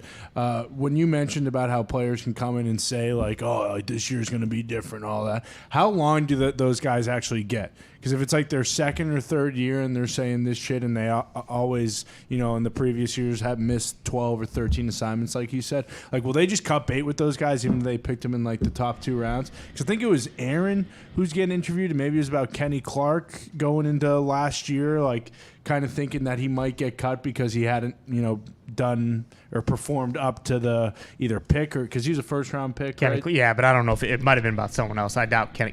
No, that was different. Con, that was, though. You're talking about the right thing, but it was Aaron was saying the communication, I believe, from what I saw of the clip, Aaron said, like, Kenny thought someone came and told him, like, hey, get your iPad and meet me upstairs or meet coach upstairs. And he was like, wait, are they cutting me? And I think whoever went to Kenny Clark didn't know it was Kenny Clark, thought he was somebody else. Yeah. And I think Aaron was like, that's a problem. We can't have that. Like, we're a team, right? We're a family, and this is our first-round pick. He's not getting cut right now. and you don't even know who he is. Like, that's the stuff I agree. That should never happen. Yeah, AJ spot on. It was about the disconnect between the front office and the players in the locker room and everyone, and the guys from front office not even knowing who the players were to go in and tell them, hey, we got to cut a guy. Jesus. Yeah, imagine the other players seeing that and hearing that, and you're like, what? It's the NFL, and especially in Green Bay, that should never happen. I don't know who that was, who made that mistake. It'd be hopefully they pretty easy one not to make. I mean, Kenny Clark is like, he's like the fucking stalwart of the defense. He's been unbelievable. Without Kenny Clark, that defense looks a lot different. So yeah, hopefully they shit can that guy. Yeah, AJ, have they called you to come in and maybe teach that middle linebacker that they got a little tips of the trade? Ooh. I don't need me teaching him anything. You can't teach speed and power, and that dude has it. Like, I think it's going to be fun to watch him. Have we heard much about their young guys throughout camp so far? Honestly, not really. At least, I mean, Romeo, it's been more offensive because Christian Watson is on the PUP, and then like Jordo said, Romeo Dobbs has been looking really good, but I really haven't heard much from the defensive side of the ball. And I know today, I think practice is closed to the media, so. Hey, why is Tom Brady sitting out? Did they give him a vet day or what? Probably, right? Yeah, probably a vet day. Doesn't feel like practicing. I assume that he could probably not do anything for the. He probably gets like every third day off, doesn't he? That's what I'm pretty sure Ben did. I think it was 2 days on, 1 day off, 2 days on, 1 day off. And Tom, they have similar diets and stuff like that, so I assume it's similar. Is Ben coming back? Yeah, Cleveland. Massive chance. So no, he's not. But in classic Ben fashion, he did do one interview on the way out that he did say, I still got it. If I really wanted to, I could fucking still play. That's the thing people talk about. I think Derek Jeter was mentioning, like, guys retire and then about a year out, their body starts feeling pretty good. They're not banged up, and they think about going back in. Maybe Ben's at that point right now. I think he said that Colbert pushed him out, kind of. If I remember, Nick shaking his head. So he's going to the Browns then, huh? Bingo. No, I think they're set. He knows the division inside and out. Ohio kid. He does. He plays well in Cleveland. He wouldn't do that. Yeah, he's the all-time winningest quarterback at their stadium, actually, including Browns quarterbacks. So might make a lot of sense. Now, I mean, Brady might be sitting out too because he might be, flying over to Gronky's saying, "Hey, Gronk, Jetson just got hurt. We need another weapon. Time to come put on the Pats." What about Rudolph? Oh, I love Rudolph, but we're talking about Rob Gronk. He's the best tight end of all time. Yeah. Gronky, Brady's sidekick. I mean, don't you want to see more of Tommy and Gronky where they do those segments and they sit in those beach chairs and they answer questions about each other? Of course. I mean, I would love for him to come back and do that, but he's going to call, like, Gronk knows, like, hey, once Thanksgiving hits, then that's when Gronk needs to turn it on. Like, here we go. Now I'm in play. Now I come back. I go make a run. When all these games really matter, primetime games, I make those huge Gronk plays where it feels like the stadium almost shakes when he's just rambling down the field. Here we go, another ring for Gronk. Why not? Do teammates care about that? That like, hey, you weren't here all year.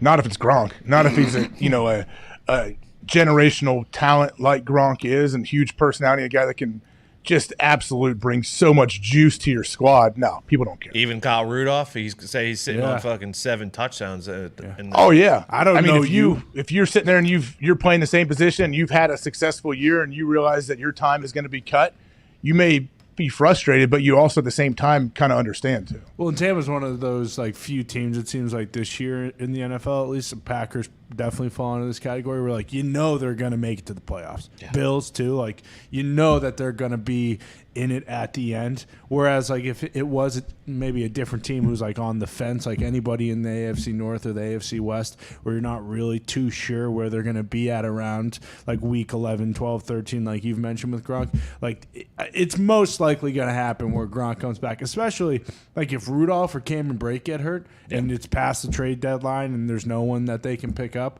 It's very hard to see Gronk saying no to Tom if Tom reaches out to him hey, you owe me a ring at least. I got you 4. Let's do this. I would assume a guy like Rudolph too, kind of like Connor mentioned. He's probably got his contract somewhat incentive based, so he cares about catching touchdowns and stuff like that. But he's made plenty of money. He's been on multiple teams. He's never really been on it. I mean, he has what, one playoff win. He's going down there to win a Super Bowl. Yeah, he understands the deal. Yeah, so I think Rudolph, I don't know what his role may be or what they're telling him his role may be. I think he can still play big time, big athlete, big dude. We'll see what they do. But I want to get back out to the phones. There's a guy, Bruce, I don't know if you can pot up Kobe. Kobe's out in Oregon, I believe. So if we can get him on there, let's see what's happening. With an E? Kobe. Nice. Kobe. How would you spell it? Maybe with an I, like the guy from Dude Perfect, right? Or a Y. Yeah. Is that how he does it? Yeah. So, I or a Y. yeah. K-O-B-I. Kobe with an E. What's up, bud? How we doing? Good. Keep moving. Like I Kobe. just got a couple stories I'd like to share with you guys. Let's go, huh? Does the date December 7th, 2020 mean anything to you guys? Pearl Harbor. I don't know about that one, Connor. Well, December The 7th. anniversary. yeah. That's the day Pat came in for the first time wearing his neck brace. And on that day, I actually got hit by a semi-truck and popped two of the discs in my neck. So I'd like to thank you guys for all the hours of keeping me entertained when I wasn't able to work or be able to even live my life. Shout Were out you in to a car? Thank you guys for that. Wait a. Yes, I was in a car accident. And a semi hit you, and you, man. Yeah, we were going about 35, and he merged into the side of my car, and I had my head turned to switch lanes, and it just ruptured one of my discs and had the one right under it replaced as well. We stay strong, Kobe. It was pretty brutal. God damn. Well, yeah, man, that sucks. Good for you. Recovering. You're working now. You good to go? Yeah, I just got a job at a school district, and Hell yeah. feels good. Not Good for working you, with my Kobe. body all the time, and thank you guys for keeping me going. Hell yeah. Hell yeah. Hell yeah. Shout out you, All right. dude. Shout out you. Yeah, shout out, Kobe. Thank You you, love have you. what? You're a Justin Herbert guy? I think Bruce hung up Yeah, he's on gone. him. Jesus, Hung up on him. Yeah, Bruce. he had a question. I thought he had a question, but he's out of here now. Bruce. Bruce, what was his question? My God. Yeah, did he have like the little thing written underneath his name, AJ? Did you see? Yeah, it he or said no? he had a cool, like a feel good Justin Herbert story is what it said, like a good guy story about Justin Herbert, which I thought let's get as many of those. Justin out there as we Herbert's can. having a good time messing around with the cameras at camp, avoiding them. He's not a guy who likes to be in front of the camera. Bruce said that Justin Herbert was really nice to him in high school. Oh, that's nice. Love that. So he's a Eugene guy. Also, there's a story about Herbert when they showed up to training camp and all the reporters or whatever were waiting at the back entrance because that's where a lot of the players are coming in. And Herbert walked right through the front door like he owned the freaking place. Is that how they described it? I believe so. Yeah. Herbert's awesome, man. He does seem like an awesome guy, doesn't he? Yeah. I love team. and I love how he plays football. Yeah. Love it. He's unreal. He makes throws that are just shouldn't be possible. Yeah, his arm's crazy. Like he moves. How many games are they going to win, though? I mean, their defense is really good. That entire division, we have some of the schedules already mapped out. Shout out Gertie. And Shout out. The AFC West has a primetime game for like the first 10 weeks of the season. Like one of the teams, no matter where they're playing, obviously the first Sunday Night Football or Monday Night Football is Russell back in Seattle. And then I think every single time they play each other, that it's primetime. But that one's so hard to tell. Like 9.5 is the over/under For every team? on FanDuel. No, for the Chargers. Yeah, I mean, their defense is really good now, too, with J.C. Jackson and Khalil Mack. Khalil Mack, are you kidding me? Yeah. Wait, what about Von Miller? Is Von practicing in Buffalo? Yeah, he's been practicing. He's wearing number 40. He's getting the boys going. There's a lot of those dogs, old defensive dogs that were on Bobby Wagner's Chargers, or not Chargers, Rams.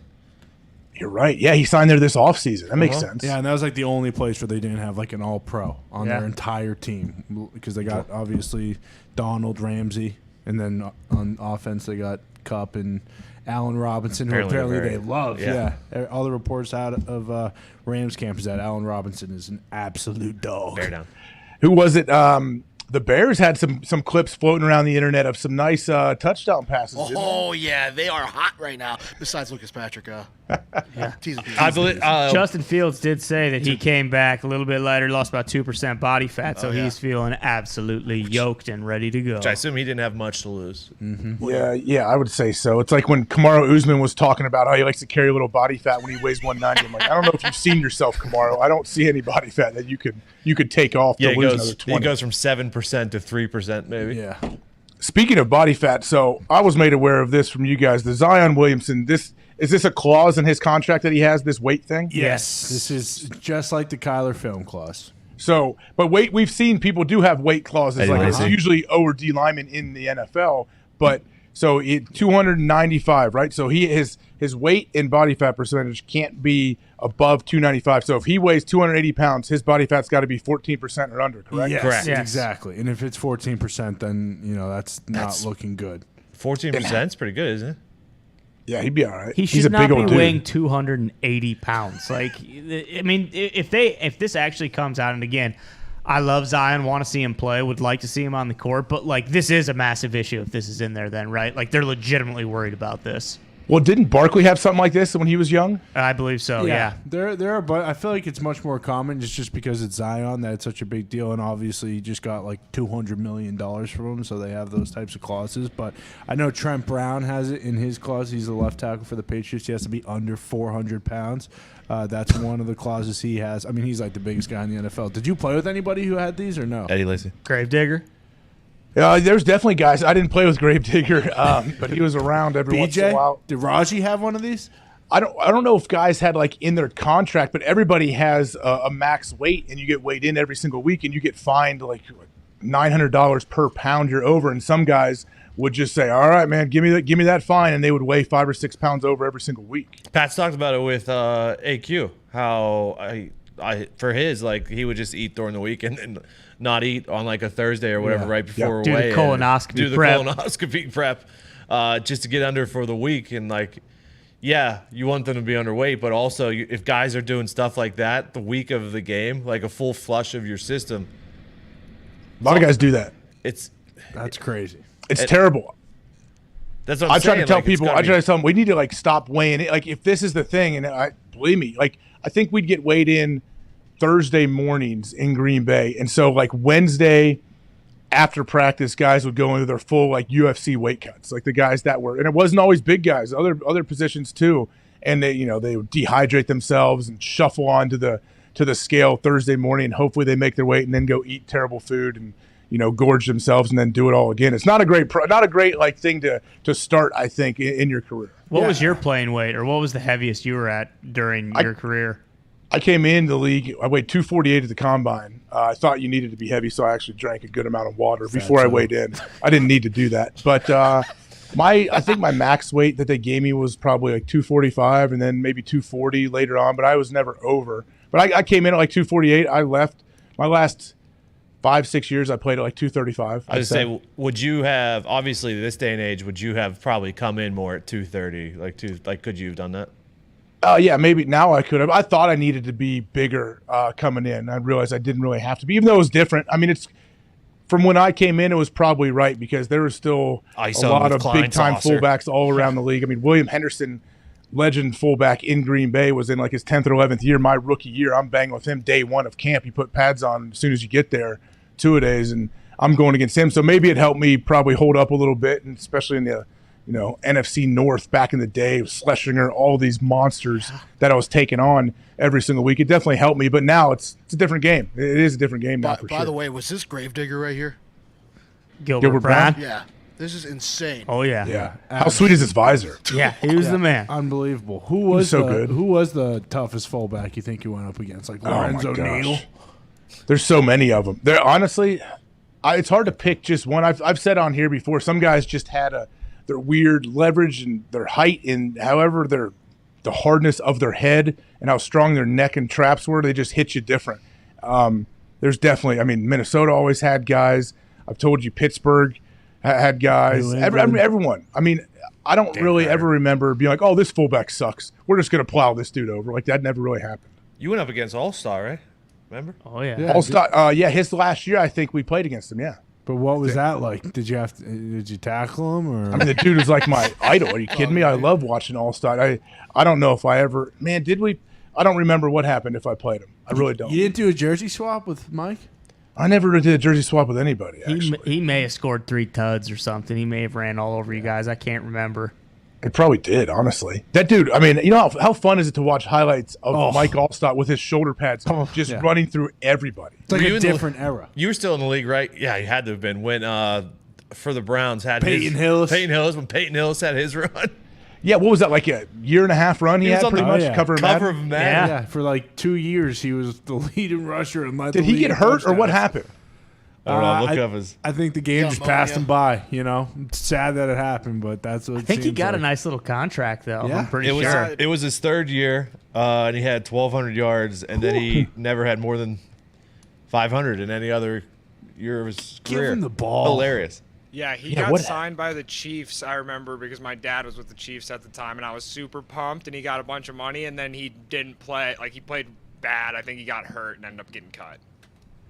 Yeah, that was tough. I mean, he really took the league by storm. He was legit the cover of Madden, wasn't he? What year was that? Oh yeah, 2010, 11. His Maybe good year 9? was 2010, so it was probably Yeah. Madden 2011. Let's go. Man, just another man. And what a weird deal. He came and went so fast. And I'm sure it all started with injuries, like whatever his lack of production after those couple years. It always happens. Like you get dinged up and you're never the same. And I'm sure it was for him. And he was a big dude. Like, yeah, he was delivering a lot of. He was hurting plenty of people when he's running the ball. He's super physical, but he's taking a ton of shots. And when you're a big dude that is bowling everybody over, everyone's got to chop you down low. That would be awful, I think, for your knees. I know if I had to go up against him, I'm diving at that dude's kneecaps big time. I don't want to take him up high. Those dudes, like, you could always, because they're always catching helmets too. Like, they had more bruises on their arms than anyone I've ever seen in my life. It's like Gronk. Think of Gronk. Like, Oh yeah. That's why I would assume Gronk, a lot of it has to do with how he feels physically. Like, I know he's had huge back issues for a long time, but the rest of his body has to feel brutal. Like, the dude catches the ball and he has 9 guys bounce off him and they all have to try to take him low, and he's so damn tall. Like, that dude, he's a warrior, man. It was fun to watch. Yeah. I do hope he comes back. I don't know if he will, though. Yeah, I assume he will. But early on, to your point, like a lot of guys would hit him up high, and then it wasn't as big of a problem. And then the rule changed, and there was one, like a little seam route, and TJ Ward, since they changed the rule, had to go low, and he just obliterated his leg. And this was later in the season too. But that Peyton Hillis year, like, would you describe that time, like 2010, 11, 12, when the league kind of changed into a much more like pass happy, like, because you had to deal with it more than most? Yeah, I think it definitely started to like spread out. What does McDaniel say? Like, we want to make you defend every blade of grass. Yeah, use the space. Yeah, that was going on in college a little bit. Like the college offenses where they started with the gun, like the gun read option stuff, where they're getting rid of the ball real quick. Pat White, yeah. Yeah, I didn't think that would come to the league like completely, but it has. Like, part of it definitely has spreading people out, being like deceptive, making things look the same, but making things look different, but they're the same plays from different personnel groups and different formations. Yeah, that probably was a time when things were starting to change and make things. They used to call playing basketball on grass. You ever heard that term? Oh yeah, of course. They probably didn't what it is. there weren't nearly as many quarterbacks back then who were like truly dual threat like there are now too. There probably weren't as many just elite quarterbacks as a whole either, was there? No. I mean, what? Peyton, Brady, Mark Brunell. Yeah, Big Ben, Joe Flacco. Yep. Favre, obviously. Yeah, that was about it, though. But now, like, you go down the list, every team, not every team is an absolute elite superstar, but there's a lot of big-time talent at the quarterback position, I think, that are going to be stars for the next 10, 15 years. That's what we talk about it a lot in this office. Like, if you just look at the AFC, like the quarterbacks on, like when you have the Bills, the Patriots, the Ravens, the Bengals, the Browns, the Colts, all these, the whole AFC West, every single team has a good quarterback. Yeah, there's like 10 teams, and like to Dixie's point too, all those good quarterbacks, most of them can do like the read option that wasn't common, like you were talking about in like 11 and 12. Like now with Lamar, Kyler, Mahomes, Russ, Watson, Mitch, Kenny, like all Herbert, Allen, like they can all actually do a read option and not just like sell it. Like they can keep the ball and pick up 10 because of the fact that they're so athletic, and they can all sling the rock too. Well, you have to at least, you don't have to be a running quarterback by any means, but the defense has to have that threat that, hey, we have to have somebody accounting for this quarterback. If he does pull the ball, we can't be made to look stupid. I know Peyton did that a few times where it's a running play or whatever, and he keeps it and he boots a naked boot and nobody is there, because who's going to honor Peyton as a runner? Yeah. That's why it worked a few times. Cowboys, Broncos. Did you, now I know you see it, how much were you a spy versus an athletic quarterback? Every once in a while, you would spy, but a lot of times when you need a spy for a guy like Mike Vick or a guy like Lamar that you don't want him getting outside the pocket, one spy is not going to do it. Like a lot of times, one spy is not going to be able to catch that dude. You want to. It's got to be a whole group effort where you got to hem him in with your outside rushers. Got to make sure you can't break the pocket. And then that spy has to be super patient and pick and choose when you go. You got to let the O lineman get engaged with D lineman and whoever else may be blitzing or whatever running stunts up there. You got to like pick your spot. And you see the guys that are really good spies. Like there's like an art to it, man. You can't panic. You can't freak out and run to the back of your D lineman. I feel like it's kind of like the guys that you're talking about that do it really well. It's kind of looks like a delayed blitz. Yeah, that's what it is basically. You got because you can't just go. You got to wait and see. Hey, there's going to be something's going to open up here where the quarterback's going to see it. You got to see it like a split second before the quarterback decides to go and take that. And that's when all of a sudden, boom, you show up. Hopefully, sack, cause, fumble, change the game. Well, and how often do you have it where like D linemen are kind of like you mentioned, not rushing and not trying to like break the pocket? Like how often will like an interior D lineman or even one of the edge guys just like kind of be that spy instead of using a linebacker? Yeah, I mean, when you're facing those mobile quarterbacks, the whole defense has to be aware of it. Hey, this is our plan. We cannot let this guy out of the pocket. We got to like you ever heard of a mush rush? Coaches used to say that sometimes where it's like you're not like you're basically trying to bull your guy. If you're over the guard, you're trying to bull him into the quarterback and keep your eyes on the quarterback and not let him get out, not open any inverted like running lanes where he all of a sudden sees some air and boom, he's gone because he's faster than everybody else on the team pretty much. So it definitely, especially the more and more mobile quarterbacks I think we see, you need that. And the Patriots are some of the best ever. And I've talked to guys that play there.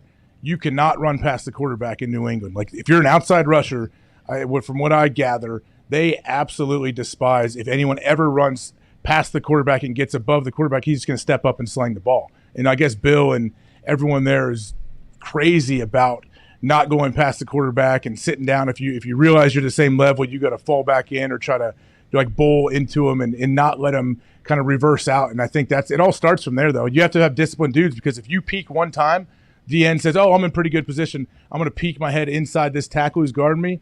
The quarterback's fast. He sees it. Boom. Reverse pivot. Gone. Like you're screwed. Yeah, New England too. Like they've had studs up front, but they've always had like 6 or 7 guys that they're rotating in. So anytime someone does do that, like they're sitting down for a quarter just because they have so many other guys right behind them to be able to do the exact same job, but except not maybe as effective as like a Will Fork or a Seymour. But also, like, how often do you have to change that? Like, if you're doing the mush rush and that's not, like, even if the whole team's doing it perfectly and that's not working, like, do you just start blitzing the guy? Like, what's there even else to do? You better be like, if your D coordinator can definitely try to dial up some blitzes if you want to flush them a certain way. Like, hey, right-handed quarterback, don't let him flush to his right because he feels much more comfortable throwing that way. So we may bring a blitz from that side to make him flush to the other side because he doesn't throw as well going to his left. That's like basic how you try to flush a guy out of the pocket if you are. But the mush rush thing, it's like a game throughout the whole time you're playing because,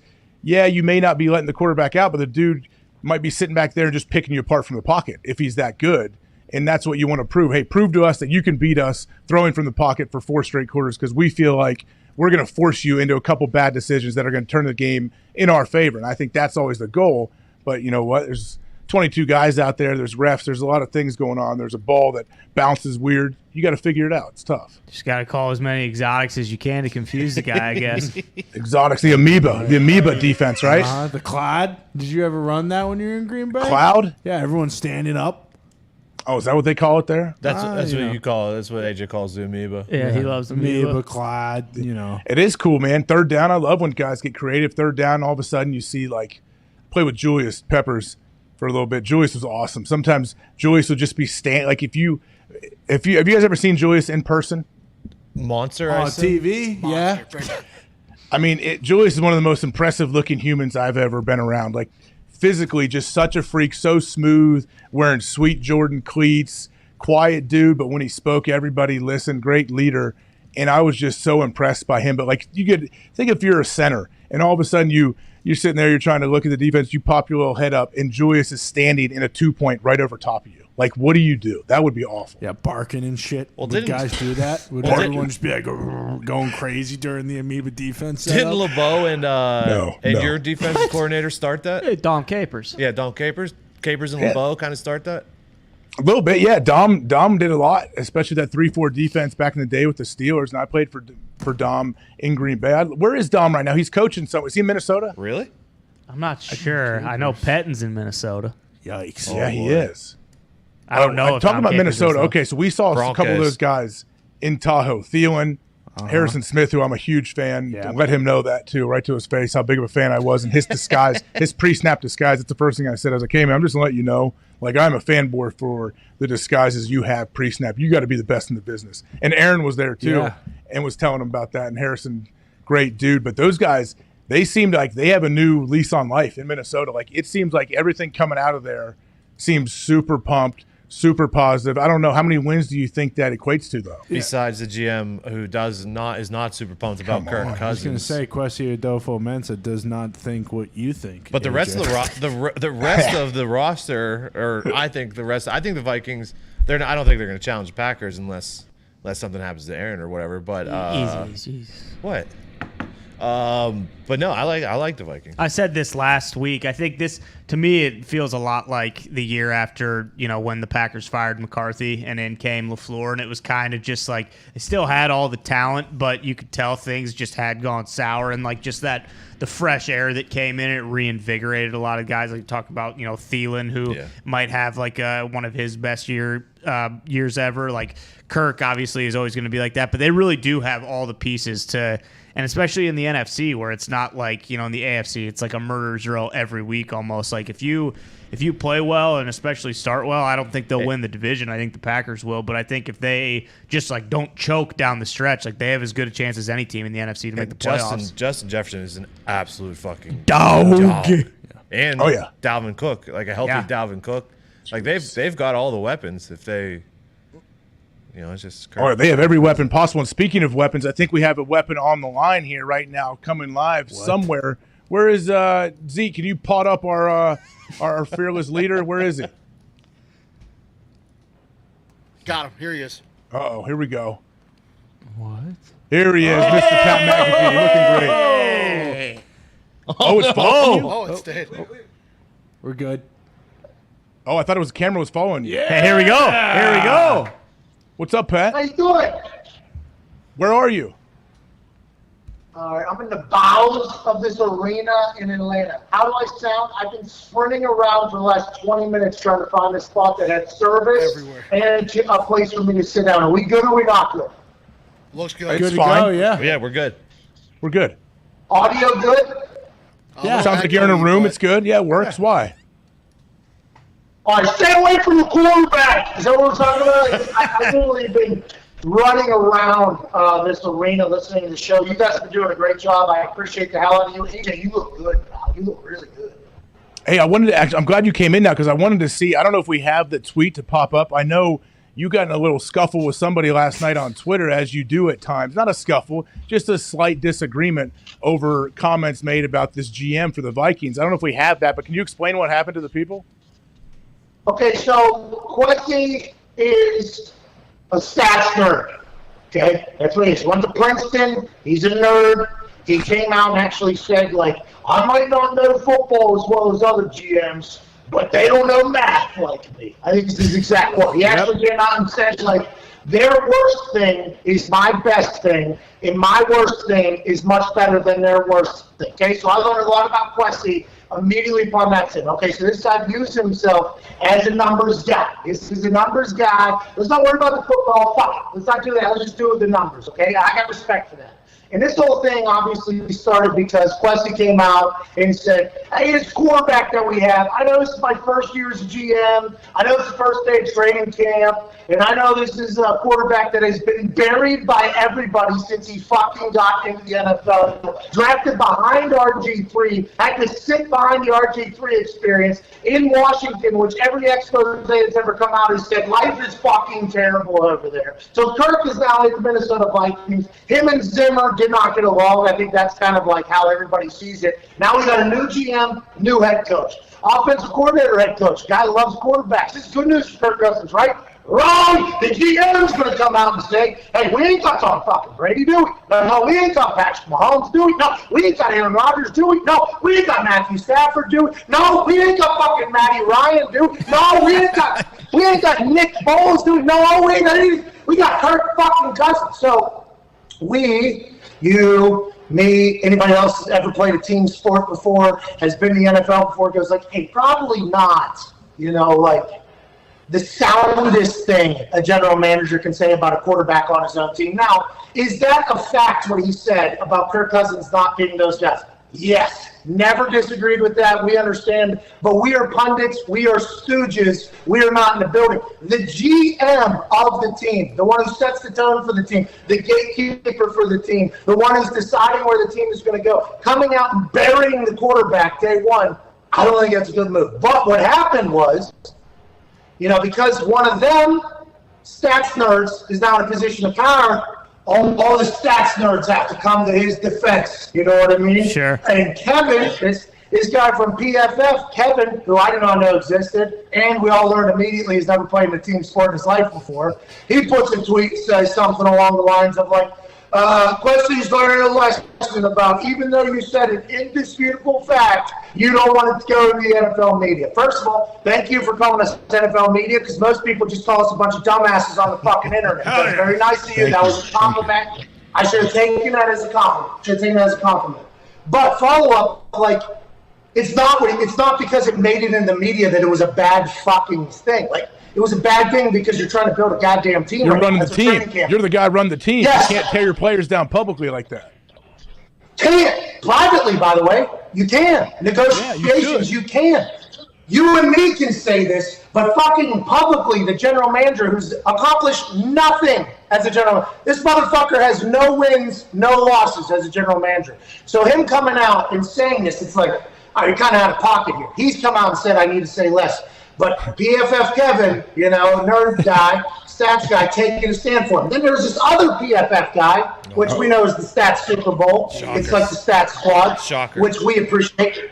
Another guy comes and goes, oh, so Dusty's not allowed to put a little fire under Kirk? So this fucking math nerd's now a motivational speaker? That's what this fucking guy's doing? Okay. So it is just, I had a little bit of a tip with the stats nerds this morning, just because, hey, just like, for instance, if a kicker or punter ends up in the news, I'm not necessarily just going to go to bat for them. I'd like to hear what it is and decide whether or not it's right. For instance, Josh Lambo is suing somebody because he got kicked, okay? I will never go to bat for that. If a man kicks you, you fucking kick him back. You don't sue him. So you never heard me talk about that entire thing, right? So I think the stats people feel like no matter what, we got to go to bat for stats folks. And that's why this morning I was like, no, you motherfuckers have never been on a team before in your life. You punched T9s and you've done these maybe 24 contests that I would have beat you at in elementary school and all these other things. Like, I don't need it. It's basically where I was at. But it's a feel-good Friday. We need to move on. AJ, thank you for allowing me to broach that subject. I think I'm glad you did, because I saw this play out online with you, and I'm like, yeah, why? First off, the comments, I just want to know, what was the intent behind the comments, you think, from the GM for the Vikings? Questy, like, was he just not thinking, or did he have some kind of like, okay, this is going to light a fire under Kirk, which you could do that, but say it to him one-on-one in the building? By the way, if Questy's going to be a motivational speaker for his team, he's like Bear Bryant, a badass. Okay, maybe we need just, hey, we're learning too, right? We're learning too. But, you know, I think the purpose and the point of him saying that was he just has no fucking idea what he's doing in the position that he's doing yet. He'll figure it out, right? Or is he trying to make excuses, though? Is he trying to make an excuse in case it doesn't go well? Is he trying to, like, make a pregame excuse to say, hey, if we don't win a bunch of games, you know, we don't have Patrick Mahomes, we don't have Aaron Rodgers. Is that what he's trying to do?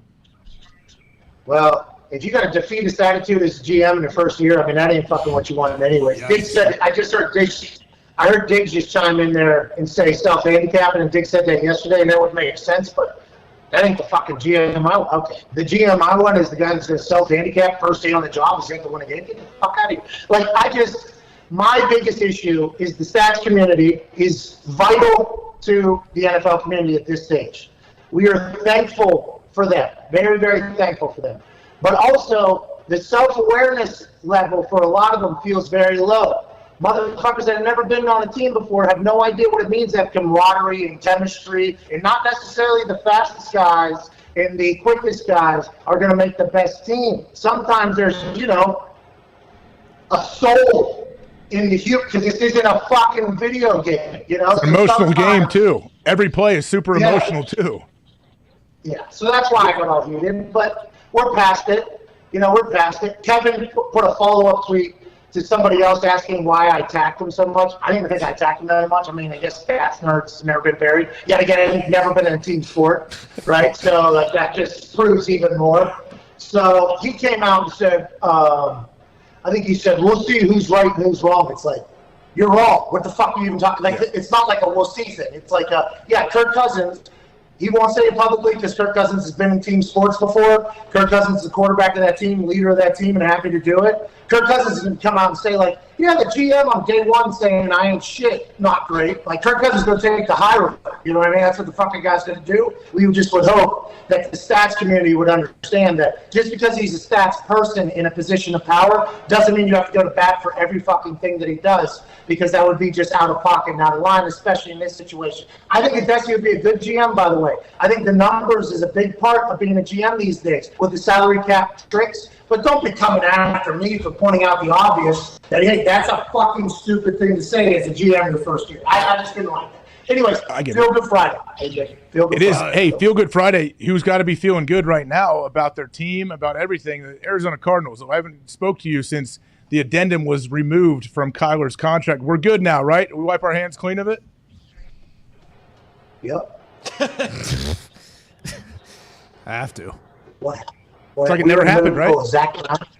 Hey, we were at the Zach Brown concert last night. The entire office was there. Concert was great, by the way. Concert was great. The venue. Where? It's called Ruoff. It's a great amphitheater here in Indiana. I've been going to it for 10 years or whatever. Haven't been in years. One particular suite that we bought sold 2 suites. So, I mean, just double booking a suite, that's tough. You know what I mean? That's tough. And then, wait, you bought 2 suites and you thought you bought 1? Well, we bought 4 suites, actually. Only ended up with 2 because a couple of them were double booked. I mean, it was just the process of getting there, nightmare. I assume it's not Ruoff's fault, but I mean, surely felt like it. It was. We get in there, though. Having a good time. Zach Brown kills it. At one point last night, I looked on the stage, 6 guitars, 2 fiddles, a 3-piece horn setup, 2 backup singers, 2 drummers, and a fiddle, and what are those fucking tambourine. Tambourine. They got like 15 people. It looks like an orchestra. They're just crushing. Okay, crushing. Trying to figure out when to leave, when to stay was the whole thing too. There was one point where it's like, we should probably get out of here. They're probably done soon. And a decision was made, well, let's depend on what the next song is. If the next song is the song we know, we'll stay. If it's not, we'll leave. Connor, what song came on immediately after that? I mean, the devil went down to Georgia and it brought the house down. And we fucking sing, right? I mean, it's just... By the way, in Georgia right now. Ooh. Oh, yeah, that's right. With the devil Corbin. Fuck down here. So what did that have to do with Kyler? Anyway, so while we were there, this came through. Like, we were all at this concert having a good time. Nick was way too high. That fucking guy should not take as many edibles as he did. Oh, His no. problem. Connor was screaming, bouncing around, having a good time, dancing, as if it was techno a couple different times. Oh, yeah. He was feeling it. Diggs and his wife having a good time. I mean, it was good. It was great. We're all in there. And then I think Dunk sent the text in, or maybe Bruce sent the text in. We all looked at it, and I felt us all hit our middle of the song. Might have been fucking Chicken Fried. Might have been playing Chicken Fried. And we all just stopped, looked at each other, and were like, this isn't going to make it better. Jeez. This isn't the right. You're shining a light on it. What? They're shining, even though, yeah, they took it out. You're giving it more pub, though, by coming out. Oh, we didn't understand this distraction. We got to remove it now. Like, okay, but damage is done, bud. It's already been out there. Well, listen to what Connor's take is. Connor, what do you think now? What do you think now about Kyler after this whole thing? Well, I mean, I just think, I don't want to use the exact words, but I think it might have been a little bit of a soft move to take it out instead of just saying, like, hey, I'm going to watch 4, 5, 6, 7, 20 hours of film each week. It got worse for Kyler, I think. When we didn't think it could get worse, I think it got worse by this. And I know what the Cardinals are thinking. It was probably from the owner. It's probably from the owner. Has to be. Yeah. Probably from the owner being like, hey, this is not how we want to do business with our quarterback. He's obviously offended. The way things are being said about our operation, our organization, we got to change this or whatever. I don't know, man. It's just, I don't think it got better, but we will move on, and I hope Kyler goes on to fucking superstardom even more. That's right. Here we go, Pat. That's our heart out here. We'll see you back on Sirius XM in 8 minutes. Nice. Got it. Nailed it. There we go. Here, we're on YouTube. Yeah, they're going to double on Sirius. How's it going down there, man? Bro, I just sprinted through this whole fucking arena. I look like Wilkins running through. Is that where the Hawks play? Yeah. State Farm? Yeah, State Farm. It's a beautiful. I watched a basketball game down here. Vince Carter. And Giannis. Yeah. Titty Boy was here. Yep. Little Baby was here. Big Boy was here. You sat in those chairs too, by the way. The baby. Big Boy's chairs, yeah. I drank his Big Boy, Big Budweiser. What? Really? Were you courtside? Yeah. Dominique Wilkins was there too. Really? Yeah, Playing? No, well, he was just saying hello. Vince was still playing, though. There was like a good 3-minute segment of the first half where it was the Vince Carter show. He got subbed in. He was fed the ball every time. He had a couple fades. I think he hit a dunk. It was awesome. I was like, all right, here we go. Here's the show. And then he sat back out. Giannis was there. He's massive. But this is a very nice arena. It is just impossible to find anywhere that's quiet at this particular time of a WWE day. Yeah, I would imagine there's a lot of moving parts, a lot of things going on there. So you have SmackDown tonight, and then you go to Nashville tomorrow? Tonight. I think I'll probably fly in there tonight. And then Nissan Stadium, sold-out stadium, outdoors. Do you have any idea on the weather? Have you checked? What? What if it rains? The ring will be covered, right? If it rains, that'd be kind of sweet. What if you had like a rain match? Yeah, I'm not sure. I don't know any of the ins and outs on that, but I do believe rain was in the forecast. I think it's kind of fallen off a little bit. Should be a great night in Nashville tomorrow evening. I think I was invited to Titans training camp tomorrow, too. Should I go? Do it. Yes. Probably. Ric Flair was there yesterday, right? Who? Ric Flair was there yesterday, I think. Woo! Wait till I see Braves. I'm fucking. Do it. Right here. Ball tap. Give him a ball tap. Hit him in the balls. Right in front of all the boys, too. Just to fucking, hey, go Colts. He'll kill you right there. He will kill you in front of his team. Imagine him grabbing my neck. And just pushing you off the field by your neck. What else? I want to talk about something else. Yeah, DK or what? Hey, did you talk to Schultz? Did you get to the bottom of that? Is he the only insider for Seattle? It sure seems like it. He Sounds talks like to Cliff as well. Like he's everywhere out there. He's the that guy. division. I feel like that's him. It's a pretty good little in. Yeah, great division to be an insider in, too. Yeah. Well, it's just a good in, too. Like, you guys drink coffee? Yeah. Oh, yeah. Right. Yeah. I thought so, yeah. We didn't know. We just assumed you did. But yeah. Just wondering if you wanted to tell me some stuff. Kelsey Guardian cap. Jason Kelsey's a fucking legend. Did you see that? Hey, somebody else came out against it. I forget. Maybe CJ? JJ Noah Watt? Fant did. Noah Fant. There it was. Noah Fant. Everything you said, basically. Like, hey, this is uncomfortable. It's heavy. It's fat. It's big. I look stupid. I've been playing football for 30 years. I never had to have it. Dr. Alan Sills lives by the research and study, though. He says he's helping the world out, so I can respect that. But there's no OGs that are ever going to be like, yeah, you can change everything that I do, basically, and it's going to be okay. You know, like this is the process because the younger guys are already using it in college. This is just like when the strike zone thing happened. Like the old guys who were taught to play football with hairline to jaw, literally taught that, incentivized by that, highlights were shown by that. Then they were told, hey, head up like this, hit with your face, and then tackle up here. And there's a bunch of old guys, AJ, Harrison, we all stopped there like, hey, fuck you. But then these young guys grew up in this heads up football it's just like naturally and easier. I think the same thing for the Guardian caps. There's always going to be like a transition phase, but I'm going to enjoy it every time. When a guy puts fucking bubble wrap on the outside of it, I'm going to laugh at that every single time. Yep. Yeah, when he's openly just mocking it in front of everybody, and he's a guy that's a cornerstone of your franchise and will be forever as a legend. Yeah, it's pretty amazing. And the guy can still play. I don't know if you saw that. I commented. We played the clip on here. I came on it. It was a great rep. Even though he had bubble wrap on, whatever. Great feet, great drive, hand placement, beautiful, like nice pop. Like he still has it. He's gonna have a great year.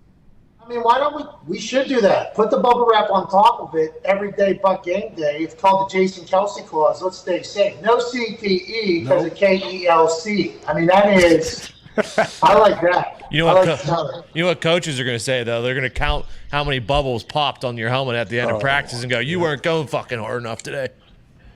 You see him? This fucking guy, no bubbles popped. Get him off the fucking team. Get him out of here. Cut him. Look at this. Boom.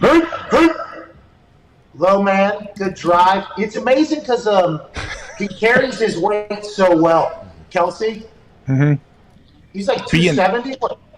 I don't know how much he weighs, but being like when a guy is that, I don't know how tall he is, but he is like, he's so quick. You've seen him like when they run screens and Kelsey's run a 4.3, 85 yards down the field like that. There's so many clips of that. But when you combine that with how just cock strong this dude is, like he's one of those dudes. If he gets his hands on you and he was not going to hold you, his hands are inside. It's not holding. Good luck. You can chop all you want. That guy's not going anywhere.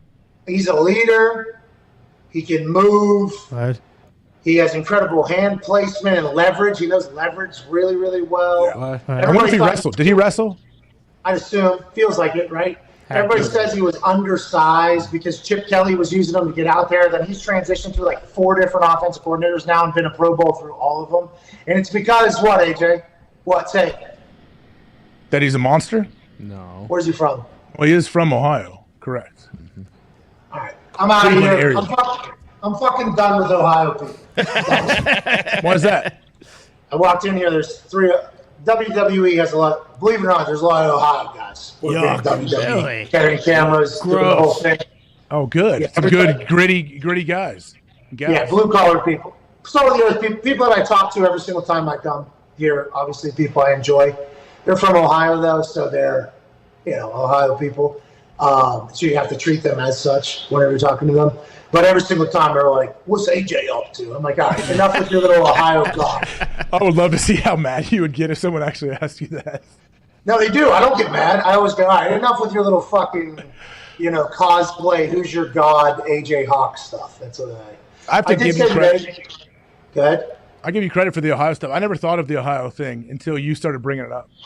Well, here's a fucking Ohio guy right here. Literally, an Ohio guy just fucking walked in right here. AJ's on here if you'd like to say. They're everywhere, man. This is a fucking Ohio dude that just walked in here now.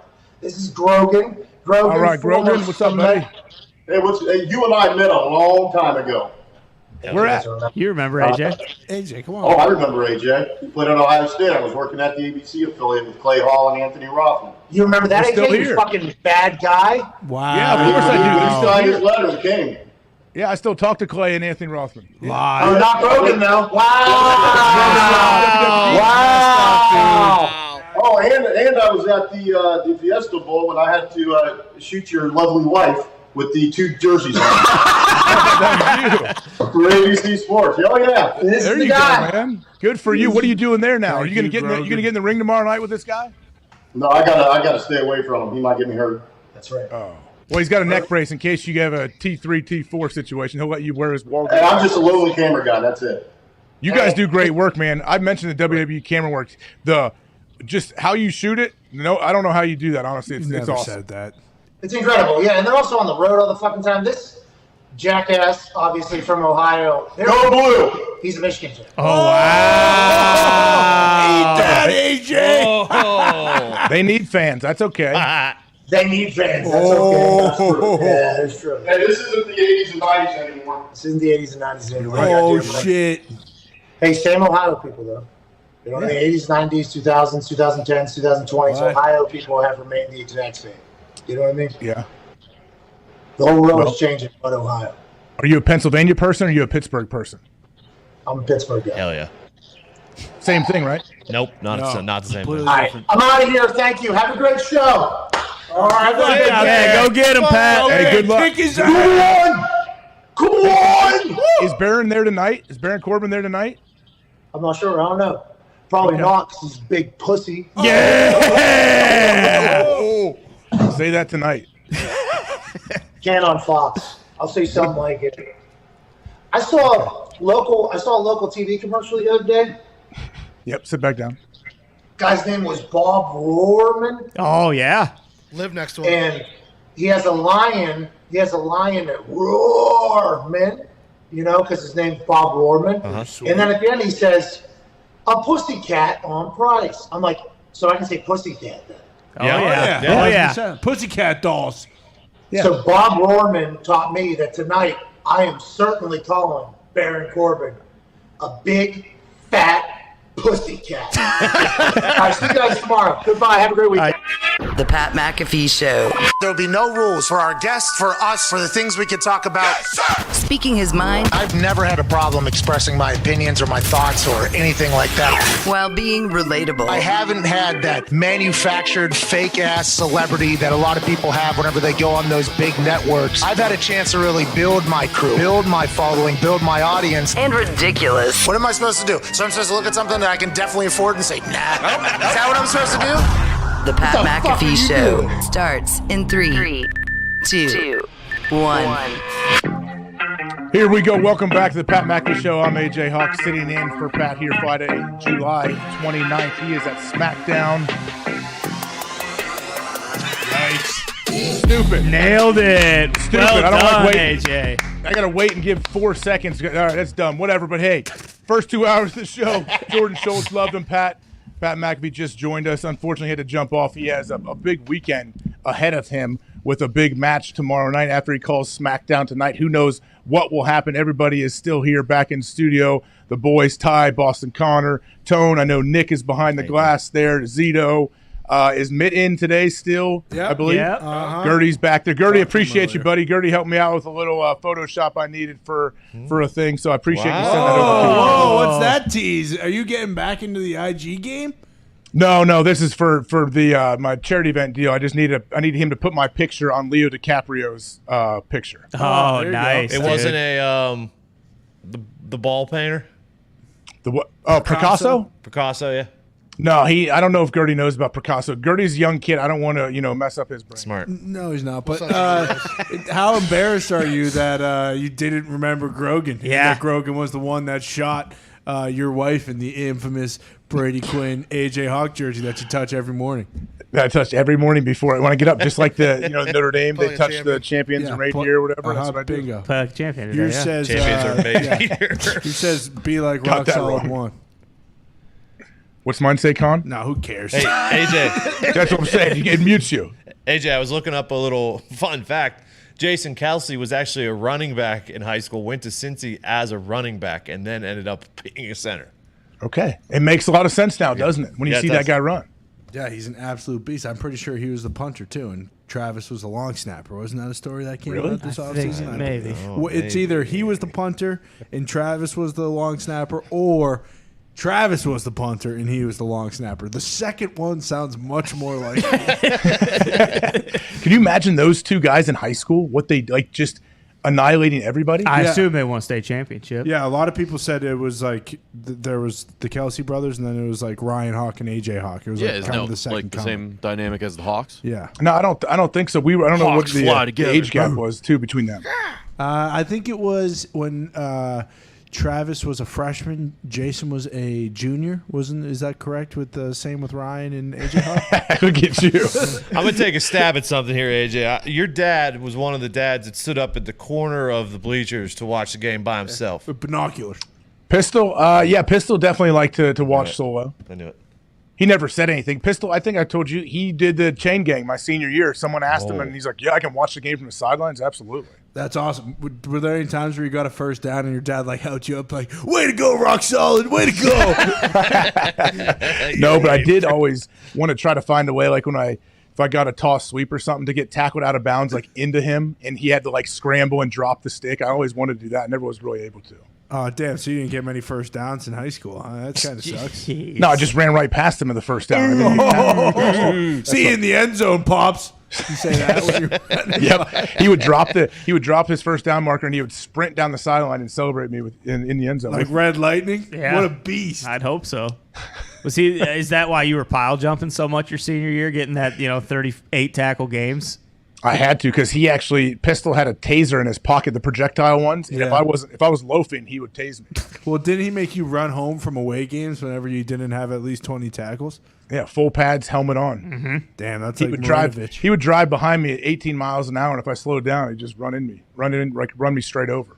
Damn, that's hardcore. Sorry you had to go through that. It's actually my upbringing was the complete opposite of that. Luckily for me, I did not have a dad he was there, showed up at everything, never missed a game, never missed anything, but he didn't wake me up and smack me in the face and dump water on me and tell me to go run suicides at 3 a.m. Yeah. Are you doing that stuff yet as a dad to your kids? Yeah, you are. I am not. No, but I tell you what, most people do. Most people feel like, hey, I need to craft this person. I need to make this kid an elite athlete. I'm going to make this person Michael Jordan or whoever your favorite athlete may be.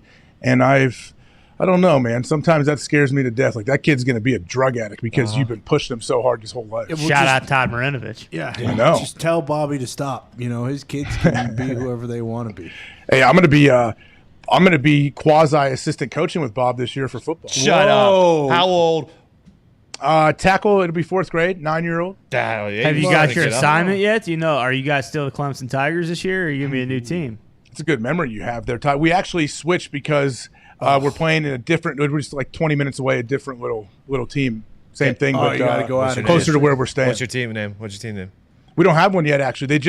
I think they're just putting the teams together. We start practice next week. What are you running, a 34 or a 4-3?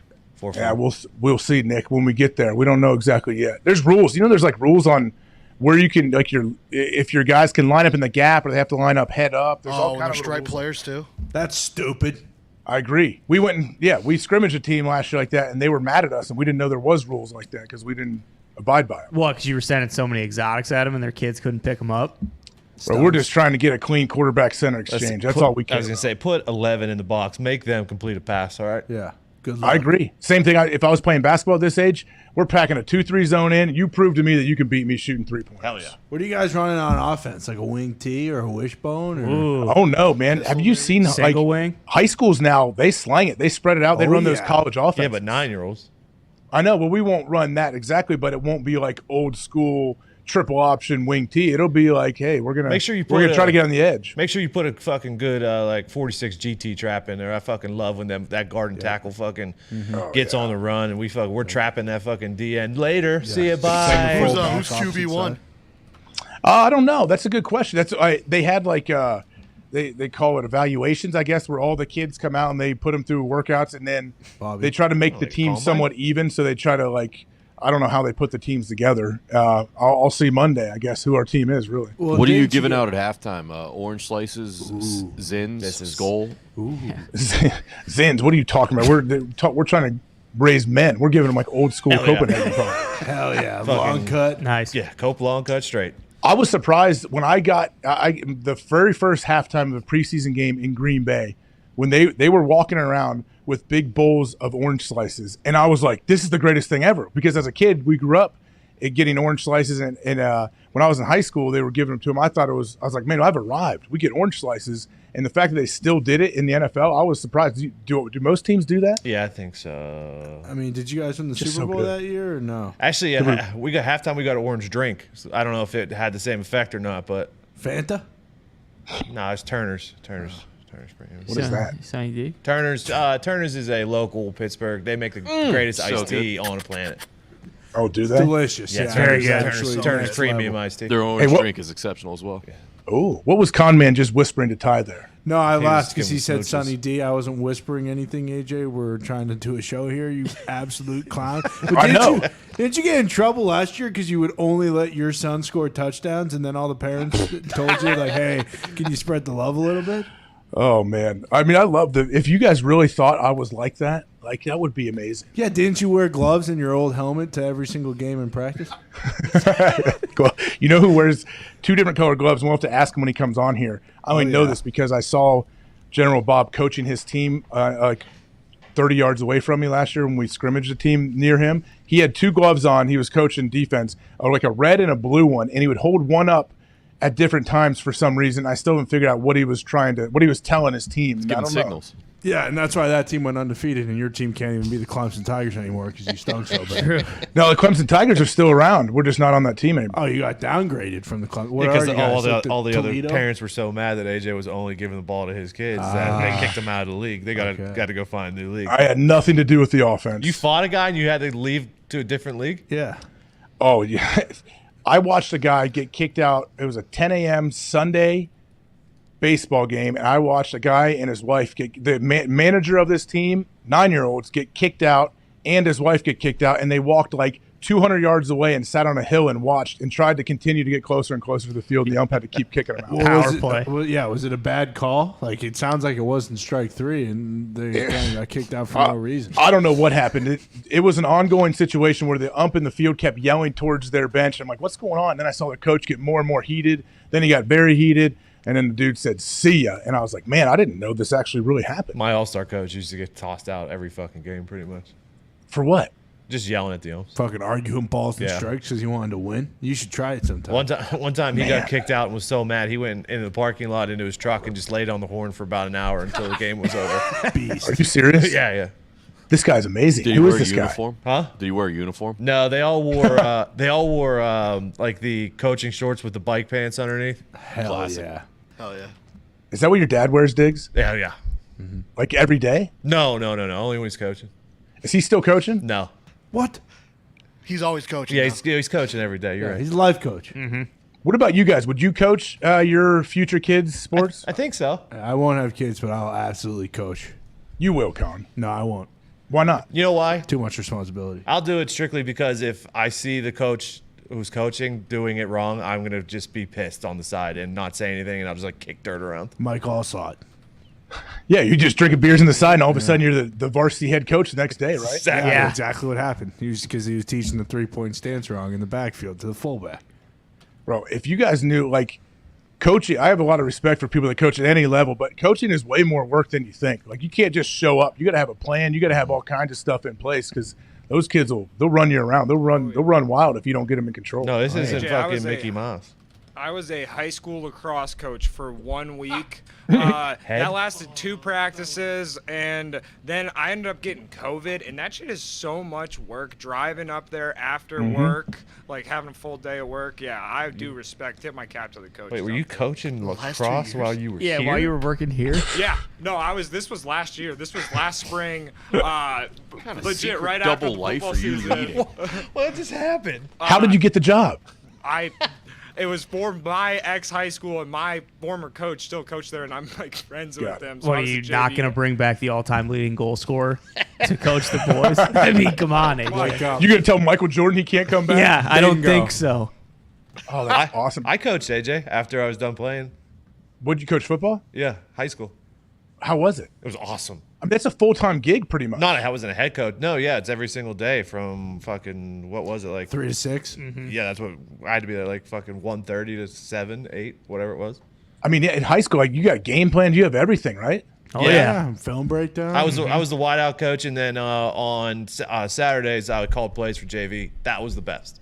That would be awesome. Was it harder or easier than you thought to call plays? Easier. We didn't run the ball at all. Fucking suns out, guns out, baby. Fucking, we're throwing the ball. Did you ever have to get like aggressive and get hard on those kids? No, I was a cool guy. I was like 22, 23 years old. Oh yeah, so they loved you. Like you were fresh out of it. Oh yeah. Were you telling old war stories about what you guys used to do in the trenches? Obviously. Yeah. What position? You Diggs? You a wideout? In high school? Yeah. Yeah. And then what about college? Linebacker. What? Linebacker, headhunter. Why? Yeah, he wore number 50, actually. His favorite player used to as well. What number were you, con man, at the yacht club? I didn't have a number. I just had an X, like the way. Like Bill Goldberg. Yeah, in longest yard. Thank you. Thank you. Yes. X Factor. Yeah. Who's that 36-year-old they got playing middle back? Cigarette. You would have a number. Playing with a cigarette in his mouth. Yeah. basically flicking them on the sidelines. I had to give them to the school trainer. She would light me up every time I came off the field. It was perfect. Water break, everyone's carrying their water bottles on. She's running a fucking pack of cigs out. Coors Banquet beer. Yeah, replacing the tacks in my gloves I would use to tackle people with.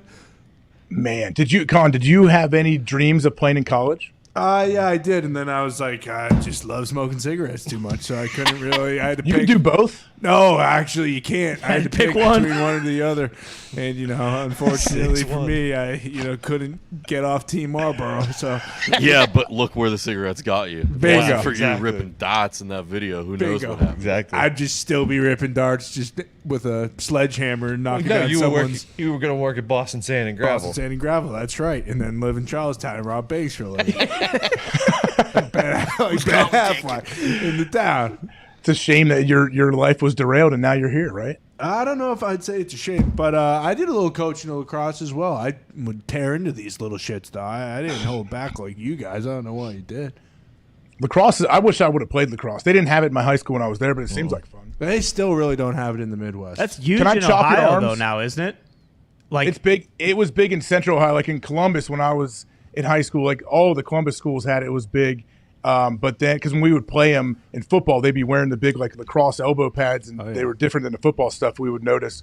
And now my high school has it. I think it's pretty big there. It's gotten big all over Ohio, really. Yeah, elbow pads are the clear, definitive way to tell if someone's super soft or not. Because if you have somebody with like huge ones on, you know that if you just take one Paul Bunyan hack at them, that they're gonna crumble like a sack of potatoes. Yeah. So you're saying you need to wear like the low profiles or wear no pads at all? You just barely wear them. They're just something to Can cover you contact? your elbow. Everyone tells me it's a much different game between girls lacrosse and boys because I want my daughter to play. She's never has, but is it different? Yeah, girls lacrosse, there's no contact. You can you can only stick check, and then even sometimes when you stick check, it's a penalty. And they have like penalty shots. And they got to wear those weird goggles instead of cool helmets. Yeah. Oh yeah, the weird little cage goggle thing. Mm-hmm. Yeah, exactly. Kind of like if Bruce, you're playing airsoft. Bruce, I don't have the thing pulled up, but I want to give Bruce a little freedom here. Ooh. Bruce, you have the phone lines. I want you to pot up anybody who you think would be a good caller right now on the 5 Hour Energy phone line here. I'd like to get out there and see what the people have to say. Pot them up. Jackson, what's happening, bud? How we doing, boys? Keep it moving, boy. Happy Feel Good Friday. Hell yeah. I want to talk about Oregon football. Hold on a second. Versus Georgia. Is this your guy? I think. Is this Jackson? Yes, sir. Oh, AJ. AJ. This is a big day. What happened? So Jackson's a 12-year-old child. And he used to call in a hammer 14 down. now. Sorry, 14 now. He's been missing for 2 years. I thought he was dead. Okay, he stopped calling in a hammer down. I thought Jackson. He's all grown up. I thought Proof he got of life. Still kicking, tone. His voice is much different now. I Much thought he got deeper. shipped off to boarding school or whatever. Yeah, Jackson, what happened for 2 years? Well, the phone stopped working on hammered down. Oh yeah, they did and stop then working on school- hammer. He's been in the freaking lab school lately. during the day. Oh, he's been in school. Yeah, I just been working baseball, football. I got sports, busy, but Dog. I've been on the phone for about 2 hours today. Okay. So now we're finally talking to you guys. All right. Yeah, man. You want to talk about Oregon football? Yeah, Oregon football. We're playing Georgia. We're getting 18 points for what happened when we came into the shoe last year. Sorry about it, AJ. Oh, eat it! Sick Happen burn. again with the Bulldogs. So you're saying should we take the 18 points? You want to take Oregon? Absolutely. Deal. Thanks for Not the a call, doubt. Jackson. Thank you, Jackson. Yeah, I mean, No problem. This is just like last year when the U Miami played Alabama, and you're like, oh, the U might be back. Let's take the U. And then Alabama beats them by 50 points. And it feels like Georgia's now at that level. Oregon's got 15 returning starters. Lost their head coach. Maybe How about not. Georgia? Georgia. They lost a lot of guys. Georgia's returning starters. I got a whole spreadsheet for college football coming up this year. They got their quarterback back in Georgia, guy who was Yeah, John. they do. Yeah? Georgia's yeah. Georgia's Stetson. only got 8 returning starters. Or sorry, that's Georgia Tech. That's on me. 10 returning starters at Georgia, 7 on offense, 3 on defense because obviously their entire defense got drafted. But they are returning Stetson Bennett. And I assume the guys who were backups last year for Georgia's defense, probably pretty good at defense as well. Yeah. Still got that tight end. Isn't Georgia just kind of slotted in like the Alabama deal now, where like it doesn't matter if they lose 8 starters on defense, like they have 8 5-star guys behind those guys who will come in and probably be first-round picks within the next 3 years. And Kirby just got paid. Yeah. Yeah. Well, Diggs, I know you were at the game, at the national championship game. Con, you were down there low, right? You're like front row almost. Oh, yeah, we're right behind the Alabama bench. I will always remember watching both teams run out of the tunnel, and I instantly, like, Diggs was up there. I was like, every guy out there looks like an NFL player. Like, everyone, they are so deep. They have so much talent. I feel like both those teams, Alabama and Georgia, and then their team speed when the game actually started. I'm not like, I was sitting up high too. When you sit up high, like, things usually don't look nearly as fast. Like, I was blown away by the team speed on both sides of the ball. So I would imagine Georgia's going to be okay this year. Yeah, the collisions. Like, I remember you guys talked about specifically one on the side. Their closing speed. The closing speed was off the charts. I'm still like, it was awesome. Yeah, I mean, it was just, they were so loud. Like, I really haven't been to like a college football game of that atmosphere. Obviously, it's the national championship. That's a pretty ridiculous comment. No shit. But, I mean, how hard those dudes were hitting each other was just unbelievable. And Georgia, like Tony said, I think all those 8 guys who they lost on defense all got drafted by a team. Yeah, I mean, those weren't kids. We're watching grown-ass men play football, and they were playing at a high speed and very, very violent. I want to go to one more call. Bruce, let's pull up one more caller here, and we'll take a quick break after that before we get to Josh sitting here at 2:30. So, Bruce, let's see what you got, bud. Noah. You go, Noah. What's happening, man? Hey, is this AJ and the boys? Yes, it is. Hey, how's it going? I'm up here in Alaska right now, sitting on the beach, soaking up some suns, enjoying a vitamin. What? And, hey, don't go to Antarctica.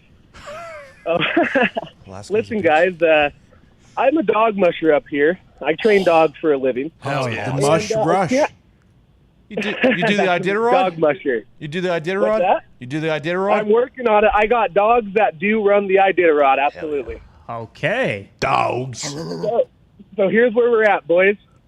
I can't help but notice you got some of the finest athletes in the world in that office, except for Boston Connor, of course. Whoa. And you got some of the finest bets you guys have placed on this show. But I noticed you don't bet on any of the hundreds of sled dog races available throughout the country. What's that about, boys? Get on it, Goomp. Where's Goompy? Hey, give us a winner. Yeah, handicap. Give us a winner. Who's number right one now. seed? Give us a winner. I'm the winner, boys. Noah, Okay. come on. We know that. What's your team name? Is it like individual racing, like the Indy 500, or do you guys have like cool names for your sleds? Well, of course, every sled has a name, but me, myself, I go by Dogstronomy as a dog trainer, and we're the Dogstronomy crew. There's usually 2 or 3 of us in the group here who run together and help each other out. How many dogs do you have tied to a sled when you run the Iditarod? Up to 14 at a time. Usually you finish with 8 or 10. Do you feel bad for What? The other ones die?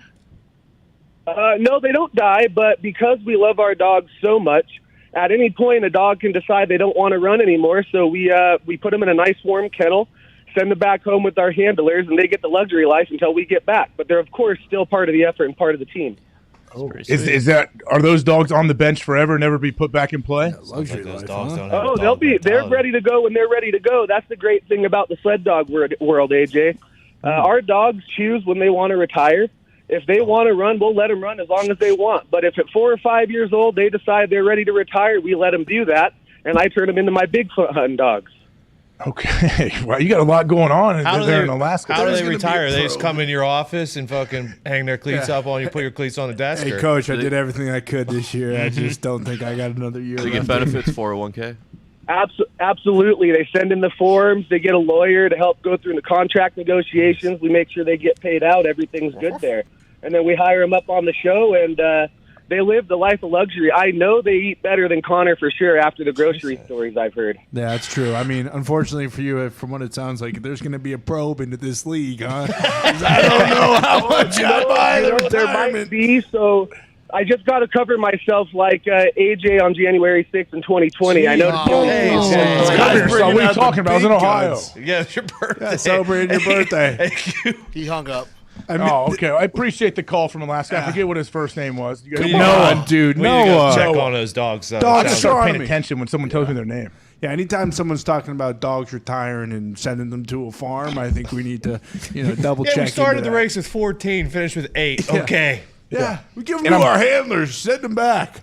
I'm sure you're real happy too, aren't you? If you're the musher when like 3 dogs decide to quit mid race, are you happy? Oh, good job, bud. Go into retirement. Like, and how do they quit? They just say, hey, fuck you. I'm not doing this anymore. Yeah. Start just pooping. I think they are happy just because they got some fresh meat for the next 2 weeks. I think and they they just can sit finish down. the race. They just lay sit down. They That would just be had cool it. though if they walked over to the fucking musher and just pooped on his shoe, and that's how you know I'm done. Can't do this anymore, Coach. I just can't. I can't handle it. I can't run this goddamn race. Speaking of this gold, we're gonna have to get to a break quickly because we will have Great to get transition. sitting coming on the other side. So everybody stick around. We'll be back in about 4 minutes. Feel Good Friday. We still have plenty of good stuff to get out there. So stick around. Josh Sitton will be next. We'll see you in 4.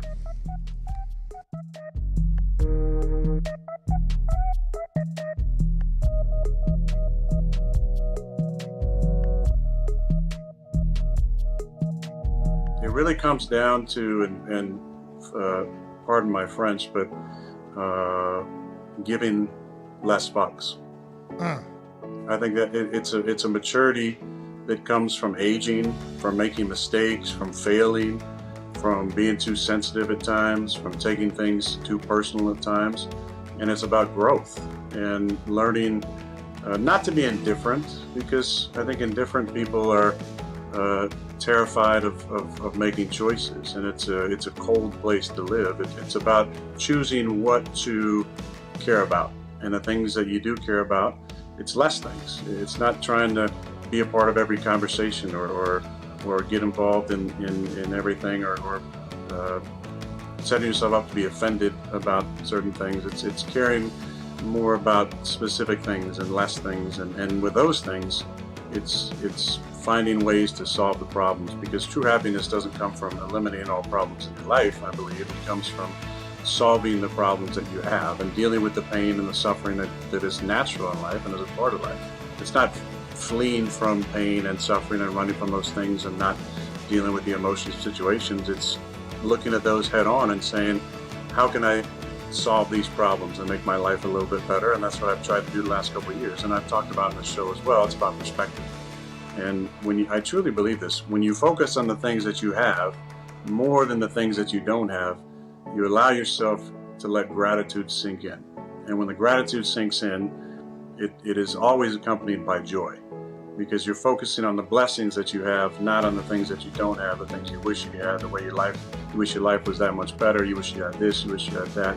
You'll always be unsatisfied. But when you take solace in the fact that you're where you're supposed to be, and that life is going to come at you with pain and suffering and failure and frustrations and mistakes, and just trying to solve those problems and do a little bit better next time, it allows you to, I think, be a little gentler with yourself and admit that you're a human. You're going to make mistakes. You're not going to please everybody. There's always going to be a 500-pound elephant of possibly hatred and malice waiting for you, whatever decision you make, and that's just part of life. You got to deal with it and just try and be better the next time. So you feel freer, it feels like, huh? You kind of feel free. Yeah, there's a liberation that comes from caring less about the things that don't really matter in this life, I think. And I will say, if anything, and I know the two of you is the best on this show, and so I won't speak for the other boys, but I'm sure they're very similar.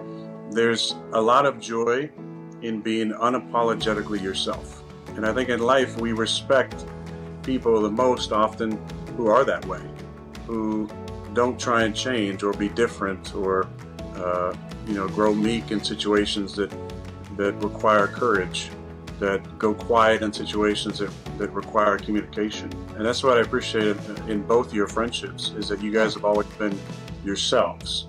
And Pat, I haven't known you as long as I've known AJ. I sat next to AJ for 9 years, and I have so much love for him and appreciation for the friend that he is. But I always admired and was inspired by the fact that AJ was always himself, and he believed that who he was was exactly who he was supposed to be, and he didn't have to be different or put on a face for anybody. He was unabashedly himself, and I think there's a lot to be, gained from doing it that way. And what I love about you and the boys is that's who you are. You guys show up every single day, not with an agenda, with an open mind, and great conversations around important topics.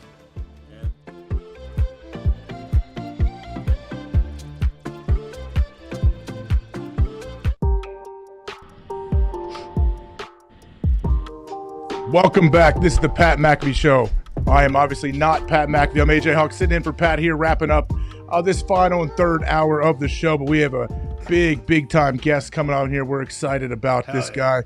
Former teammate of myself. I got to play with him for a while in Green Bay. Awesome dude. Actually a very good golfer as well. Ooh. Tone setter on the offensive line. Nasty, mean dude. Super cock strong. Great feet. Very athletic. All pro. I hope he is on the line right now. Please welcome Josh Sitton. Hey, can y'all hear me? Josh! What's up, City? What's up, boys? Where are you? What up? On a golf course in Hammock Beach, Florida. Oh, look at you. You look good, City. Can you hear us all right? Oh, yeah. Hear you great. Oh, now you look great. Now you look really good, City. City, how much do you weigh now? Way too much. But you're not, though. You're not too much. You're too hard on yourself. I was with you at Takatari's wedding. You look great, but you're always like, oh, man, I should be in decent shape. I should be in better shape. You look great. Well, I lost like 60 or 70 pounds when I retired and then put about half of it back on. So mostly muscle, though. We know, City. It looks good. But I wanted to ask you about Kyler Murray, City. Do you have any thoughts on that whole addendum? Do you know what's going on with him, the 4-hour study addendum in his contract that actually was removed? Yeah, listen, don't sign a guy if you got to do something like that in your contract. No question. Don't sign the guy. And here's my thing on quarterbacks. Don't ever sign a guy to a $230 million contract if he's not a top 7 guy. And Kyler's he's a top 10 guy. Maybe-ish, 10, 11. What do you think about his – what about – they think Kyler's like ceiling, though. You know the potential because the guy can do crazy stuff. His ceiling may be super high, though, right?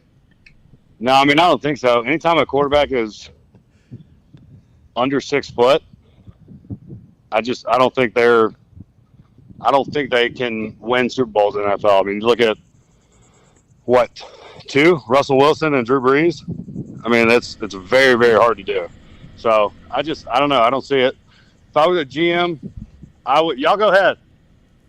If I were a GM, I'm not signing a guy to that contract unless he's a top 6 or 7 guy. Like, no question about it. No, I'm trying to draft a quarterback in the first round every year. Every single year you would? Every year. Look at the last 20 Super Bowls.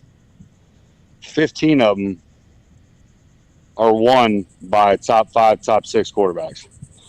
It's so much harder to put a good team around a guy as opposed to building your team around that guy. You know what I mean? Like, it's so hard to build 53 good guys compared to just literally every year go after a quarterback. That's what I'll do. Yeah. And so your time in Green Bay, City, I know it's different there now. It definitely seems – I know just physically it looks different. Everything they built up around the stadium, all of that. What was it like there playing for Big Mike McCarthy and everything there? And I know you had James Campen, who's a known legendary offensive line coach. Like, Green Bay is very different than every other organization, I feel like, in a lot of great ways. Like, what was your time like there? Yeah, the biggest difference, having played in 2 other places, the only thing that mattered in Green Bay was winning. You know what I mean? That's everything they built, everything that they put inside the stadium, everything from the fan experience to the player experience was all about us winning. That's all they cared about. It didn't matter. They didn't care about their profit and loss statement like most teams do. And that's the advantage of not having one owner that is a businessman. So, Mark Murphy and the board, as opposed to one guy in charge. And that one guy is normally about making money. And you make money in the NFL by winning 10 or 11 games every year. So our objective was always to win 12 games and go to the Super Bowl. So that was the biggest difference. And it was an unbelievable time. Hey, let me hit this shot real quick. Oh, let's see it. Can you hold you're going to hold the phone while you're doing Rod, it? will you come hold this? Yeah. Who are you playing with? Yeah. This course looks really nice too, City. God, I'm hammered drunk right now, too. You handle yourself pretty well. Absolutely hammered drunk. How many drinks do you think you've had? Probably only like 2 or 3, right? 10? Okay. Probably 10 or so. What are you drinking now? Like some hard seltzer? High noons, Tito's and seltzer. It's good. And then we're gonna get a walk and talk here. Here we go, City. Make sure you get a good setup here. Oh, is that your? Oh, I thought he had some like alignment things behind him. Nice. City's an athlete now. Nice wide open We're getting fairway. a live look. Thank you to your buddy for filming this. Gorgeous course. What's the club selection? Looks like maybe a 4-iron. Look at that. Useful. Look at the hands. Wow. Useful. Soft touch. Like Guy's an athlete, not a mathlete. Playing at Tahoe? Hammered drunk athlete right now. That's right. Hey, City, what would you do if I know the Jensen, the center for the Bucks, got hurt first day of camp, which obviously sucks. What are you laughing? My buddies are all Bucks fans that are here right now. They live in St. Pete and Tampa. They say, hey, what are the odds you'll go to Tampa right now and play center? I said 100% I'll go play for Tom. Oh, it'd be awesome. Have you ever played center? Yeah. Oh, yeah. All right, y'all going to watch me play. Sorry. You could do it. City, what's up, bud? City would have to change pants probably 4 times a game due to the amount of sweat he has, though. Yeah, Brady wouldn't like that. He always brings like 4 different pairs of golf shirts and shorts every time we golf. To a golf round? Oh, yeah, every time. All right, we'll watch this putt. I don't know. What's your name, bud? Davis. Davis. What's City shooting today? What's the stimp meter? He shot a 40 on the front. Now he's just too shit-faced, and he's like on pace for like a 55. Sounds like a normal round. Yeah, pretty much. Sounds like a run-of-the-mill round for you, City. Oh, yeah, 40, 55, baby. I'll take Hopefully it. people aren't going to puke watching this so much movement. I know we're doing a walk and talk. This is great. Yeah, sorry about that, guys. You know, I wish I was sitting at home in the office doing nothing, but I'm out here on a boys' trip, having a horrible time. Oh, are you in the middle of a trip? This is like a golf weekend? Yeah, we played Sawgrass yesterday, and we're playing Hammock Beach Conservatory course today, and then the Ocean course Saturday and Sunday. Okay. Hey, I don't know if you know Boston Connor. He's got a question for you. He's in the studio there. He's got something for you. What's up, Con? Josh, with the Kyler contract going back to that, even though it's already been signed and everything, what's the offensive line reaction to the film meeting? Just because obviously you guys had to watch a lot of film when you were in the league too. Yeah, if I see that out of my quarterback, I am absolutely pissed. Something I learned from Aaron, watching that guy from a young age throughout his entire career. Day one of training camp, day one in OTAs, whatever, doesn't matter. The guy's sitting back there taking notes and watching more film than anybody. He told me on a Wednesday one time, he said, if you're bitching about the plays on Wednesday and the install, because that's your install day, you're putting all your plays on Wednesday. If you're bitching about it on Wednesday, you shouldn't be, because the coaches and the true players are there on Monday and Tuesday helping them put that game plan together. And I was like, damn, that's our stud $50 million quarterback who's there on a Monday and a Tuesday night putting in the work. So that's how you're supposed to be. You're paying a guy $230 million, that's what you expect out of him. So if I'm not getting out of that guy, then no, I'm pissed. I don't like that one bit. Not at all. Well, yeah, that's what I would assume the rest of the team, if they had any idea that this was going on or he wasn't doing that, now that this comes out and it's public, now everyone, I would assume the players are getting asked about this from the media, even though they took it out of the contract now, but it doesn't matter. It's already out there. Now when every player has to answer for something like this, that's what gets annoying, I think, for every other guy. Yeah. And they go and retract it, quote unquote. That just makes it worse. Leave it alone, guys. You already did it. City, if you were falsely accused of something, say you were falsely accused and they said Josh murdered a guy, the headline's out there, but you didn't murder the guy, it doesn't matter. There's a lot of people that think you're a murderer. Yeah, you're retracting it on page 9 instead of page 1. Yeah, of course. Who's going to win the Super Bowl this year, City? Somebody from the AFC. Really? Yeah, I mean, the AFC is ridiculous. You got probably 5, 6 teams that could win. Denver, right? Denver, Russ is out there. Maybe two from the NFC. Did you see Russ in his jersey in his truck? No. You didn't? He showed up to, Aaron showed up as Cameron Poe from Con Air. Russ wore his own jersey, some Team 3 gear in this truck that I think you may like. That's a good move for Russ. Well, you don't like it? I think it's going to be good. Denver's going to be sweet. Yeah, he's the number one. They are. Russ is just kind of a dork, but it's cool. Fair. It takes, there's leadership takes Go all Broncos. Go Bronx.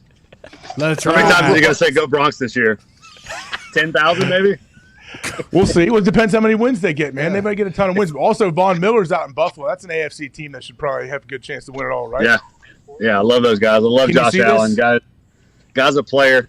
Josh should have been in the AFC Championship, but obviously their special teams coordinator screwed them by not squibbing that kick. And probably the greatest game ever, I would think. But, yeah, that was stupid. But they're a really, really good football team. That'll be fun to watch.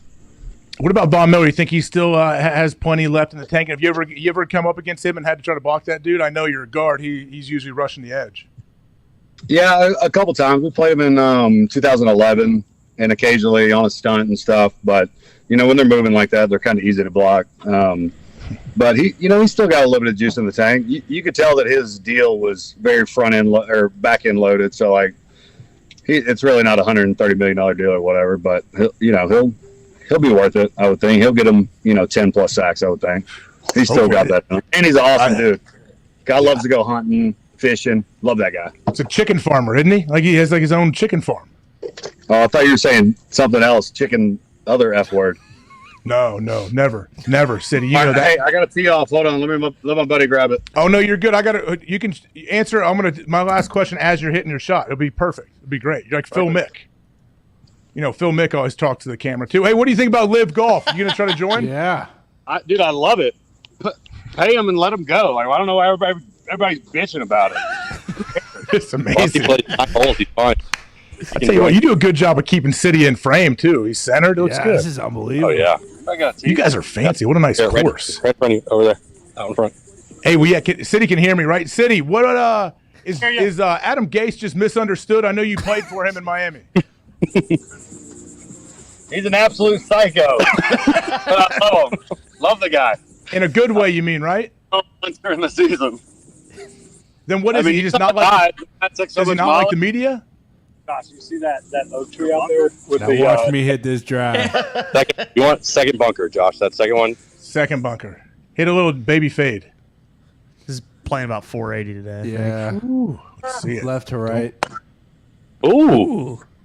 Hold it. Oh, yeah. That'll play. Quick pickup. Twirl. See ya. Yep. He likes it. He's got it. Line. Ooh, oh, no. Oh, trickling. No, it stayed up. It stayed up. It's in the birdie. Of course it stayed up. I rule. Another birdie. City, Ty Schmidt has one final question for you before you let you get back to your round. Ty, what's up? Yeah, Josh, you mentioned that you'd consider going back and absolutely playing for Tom. After you're retired, is there any point where you're wishing around this time that you'd be going back, or is it a lot easier when you're playing golf to when you're retired, just be like, all right, fuck it, I'm done. This is nice. I did everything I'd set out to do in the league. That's a good question. It took about 2 years. The first time I really missed it was about 2 years out. And I remember my buddy, Fred Robbins, who played for a long time, Pensacola guy, he said, look, first 2 years, you're going to do whatever the hell you want. And then you're going to be like, damn, what do I do now? And he was dialed in. He was spot on with that. It took about 2 years. I was like, damn, I really miss it. And I don't ever miss it on Sunday. Ever. Actually, I miss it during training camp and during the practice week. Those are the best times for me, which I know sounds weird, but it's just something about being in the locker room with the guys, all football. You don't got to worry about anything else. You got to worry about real life. Football's not real life. It's just a game. And we got to make it play. So I definitely miss it and miss the guys. Miss guys like AJ. We had a damn good time at our time of Green Bay, for sure. Yeah, we did. City, hey, we're going to let you get back to your round. We really appreciate you, man, especially in the middle of this golf weekend with your boys and your fancy golf courses. So enjoy it. I'm sure you guys can go to some sweet steakhouse and get some fancy wine for dinner. You're such a grown-up now. We did Ruth's Chris last night. Felt real busy about it. Look at you. I'm sure you probably wear a tux tonight. So, City, thanks so much, man. Everyone, please thank you to Josh Sitton. We really appreciate it. I appreciate it. Woo! There we go. Hey, we made it work on the course with him. Huh? He got, did. 2 or 3 shots. We got to see him putt. We got to see a little bit of his game. Yeah, he had a couple big-time hacks. I didn't know he had soft hands like that around the green either. City's a guy, I don't know for sure if he played high school basketball, but he's a guy that can play everything. He's one of those O-linemen where people would be surprised at how athletic he is because he has great feet, great hands. Yeah, he's just an all-around athlete. Does he drink? I don't think so. This may be the first time he's tried it. Yeah, I mean, anybody who can put down 10 Tito's sodas and still be, with Pretty it. functioning. Yeah, absolutely. Seemed pretty good to me. Yeah. Yeah, I mean, they said he was pacing for 55 too, so they're probably on like 13 right Yeah. now. I don't think they're, they got If he 6 holes left. If he wouldn't have told us that he was hammered drunk, I wouldn't have known. No idea. No. No, I wouldn't either. And I've seen City at different levels of that. He do you handles mean? it very, very well. But Elaborate. Diggs, Yeah. what was that, Con? Go, Con, real quick. I don't cut you off. You've seen him at different levels than that. You can elaborate. But no, Diggs, what's up?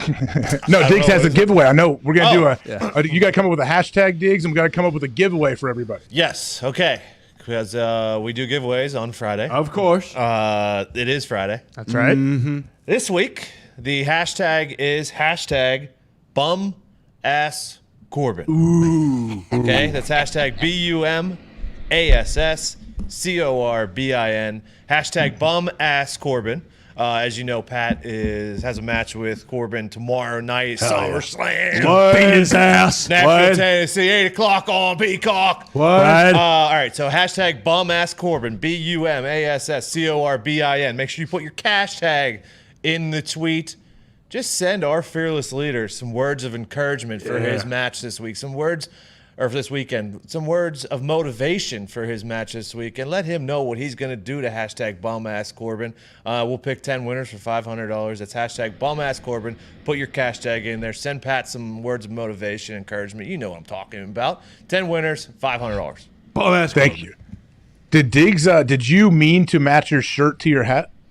Sometimes life just works out. Yeah, exactly. It's the universe. That's a sweet 3-button Henley shirt. It is. Right, isn't it? I got it from... Massive fan. I think I got it from, what's that store? Target. Old Navy. Target. Oh, okay. Target makes some nice things. Yeah, they do. All right, I'm going to do real quick. I don't want to put anybody on the spot, but we're going to start with Ty Schmidt. Ty, why don't you go and tell us what your favorite part of the show was today, or favorite part of this week, actually. Favorite part of this week? Well, it's Friday. It was a long week, but camp's back.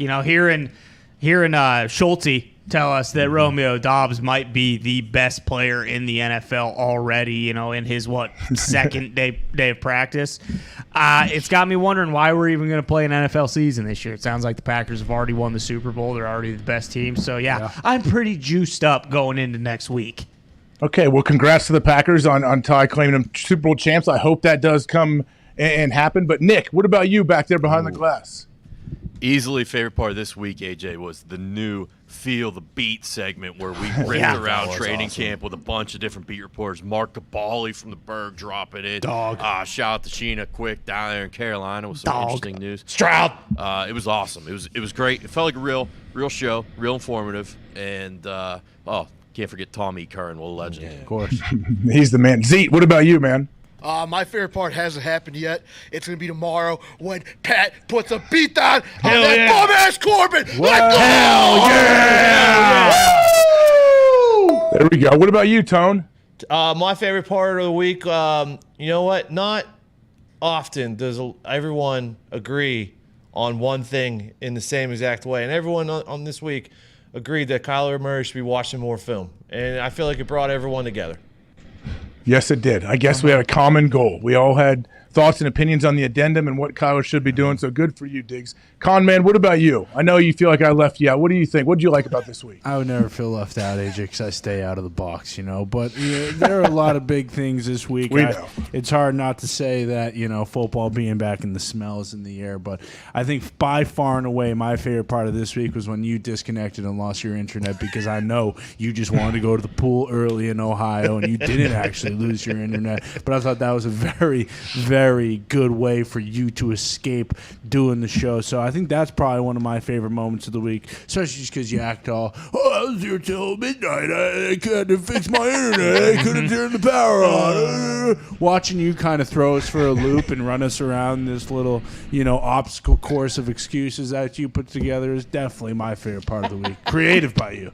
Okay, hey, I'm the one that asked the question, so I have to be okay with the responses. So I understand that is your truth, Connor. So I appreciate. Was that your favorite part? Yeah, what was your favorite part? Was that your favorite part of the week? My truth, everyone's truth. I mean, my favorite part easily was the vindication from Dr. Alan Sills, the guy that is science. Of course, yeah, that had to feel good. Did you tell your kids like, "Hey, no more mouth guards in this house now"? Oh yeah, they know. They're gone. They don't have. They're not in the house. Oh, okay, yeah, you threw them out. No, I didn't. They're keeping them. I want to protect their teeth absolutely. And like for kids, the mouthpieces, like they wear the big old mouthpieces that are like fashion pieces. The binkies. Yeah, the binkies. So now the only thing you have left to change with your kids is that they still plug their noses when they jump in the pool, right? I think we all know the answer to that, Con. That doesn't happen, luckily. What? I thought you said that was a massive problem when you were in Charleston, is that everyone was taking dumps on the sailboat and then jumping in the ocean with their nose plugged.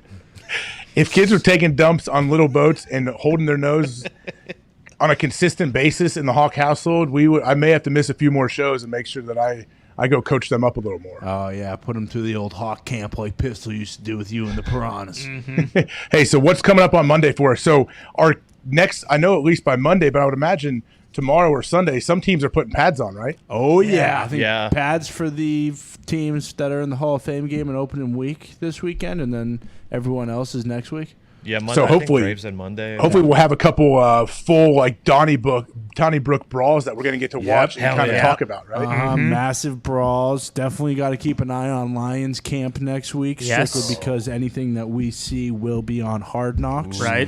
So we'll get some behind the scenes on that. I assume that linebacker who didn't do the up downs, like AJ Hawkwood, is probably going to get cut next week as well. I mean, we'll see. Hopefully, Dan Campbell did not see a clip of Pat calling that guy out who was not getting his chest on the ground. No, he did. Yeah. He saw it. MCDC sees everything, so he saw it while it was happening. You think they do, honestly, especially during camp? I know they have PR people that like present them usually packets of like, hey, this is what they'll probably ask you about today when you talk to the media. But I'm sure some coaches are very like dialed into what's going on in the world, and most coaches though have no idea outside of football. Well, I mean, for something like that, I would assume that really sticks out when a guy's really not given like any effort whatsoever. Like that, there's no way that's kind of like getting swept under the rug. Ty, right? think about that though. If you're Dan Campbell, if you're the head coach, I don't want to cut you off, but if you're the coach and you know, okay, not only are we doing this, like everyone's not all in, and it's a public thing that this video is out there for people like us to watch and call them out. I would imagine Dan Campbell's like, hey, that's on me. I got to get that guy right. Like I can't have anybody not fully all in on what we're doing. So I'm sure he's probably pretty pissed off. Yeah, I'm so fucking sick of this, man. Get this fucking guy out of here, man.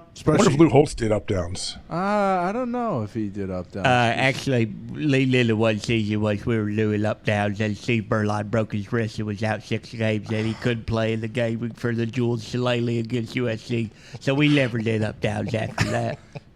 I thought Rudy and Lou Holtz kind of did up downs together in his office. Well, believe it or not, Eric Parcesia was the head coach, and Ed Devine was the head coach. I never had the honor of being able to coach Daniel Rudy Rudiger, but I did look for players like him. Of course. Coach, are you guys going to join a conference?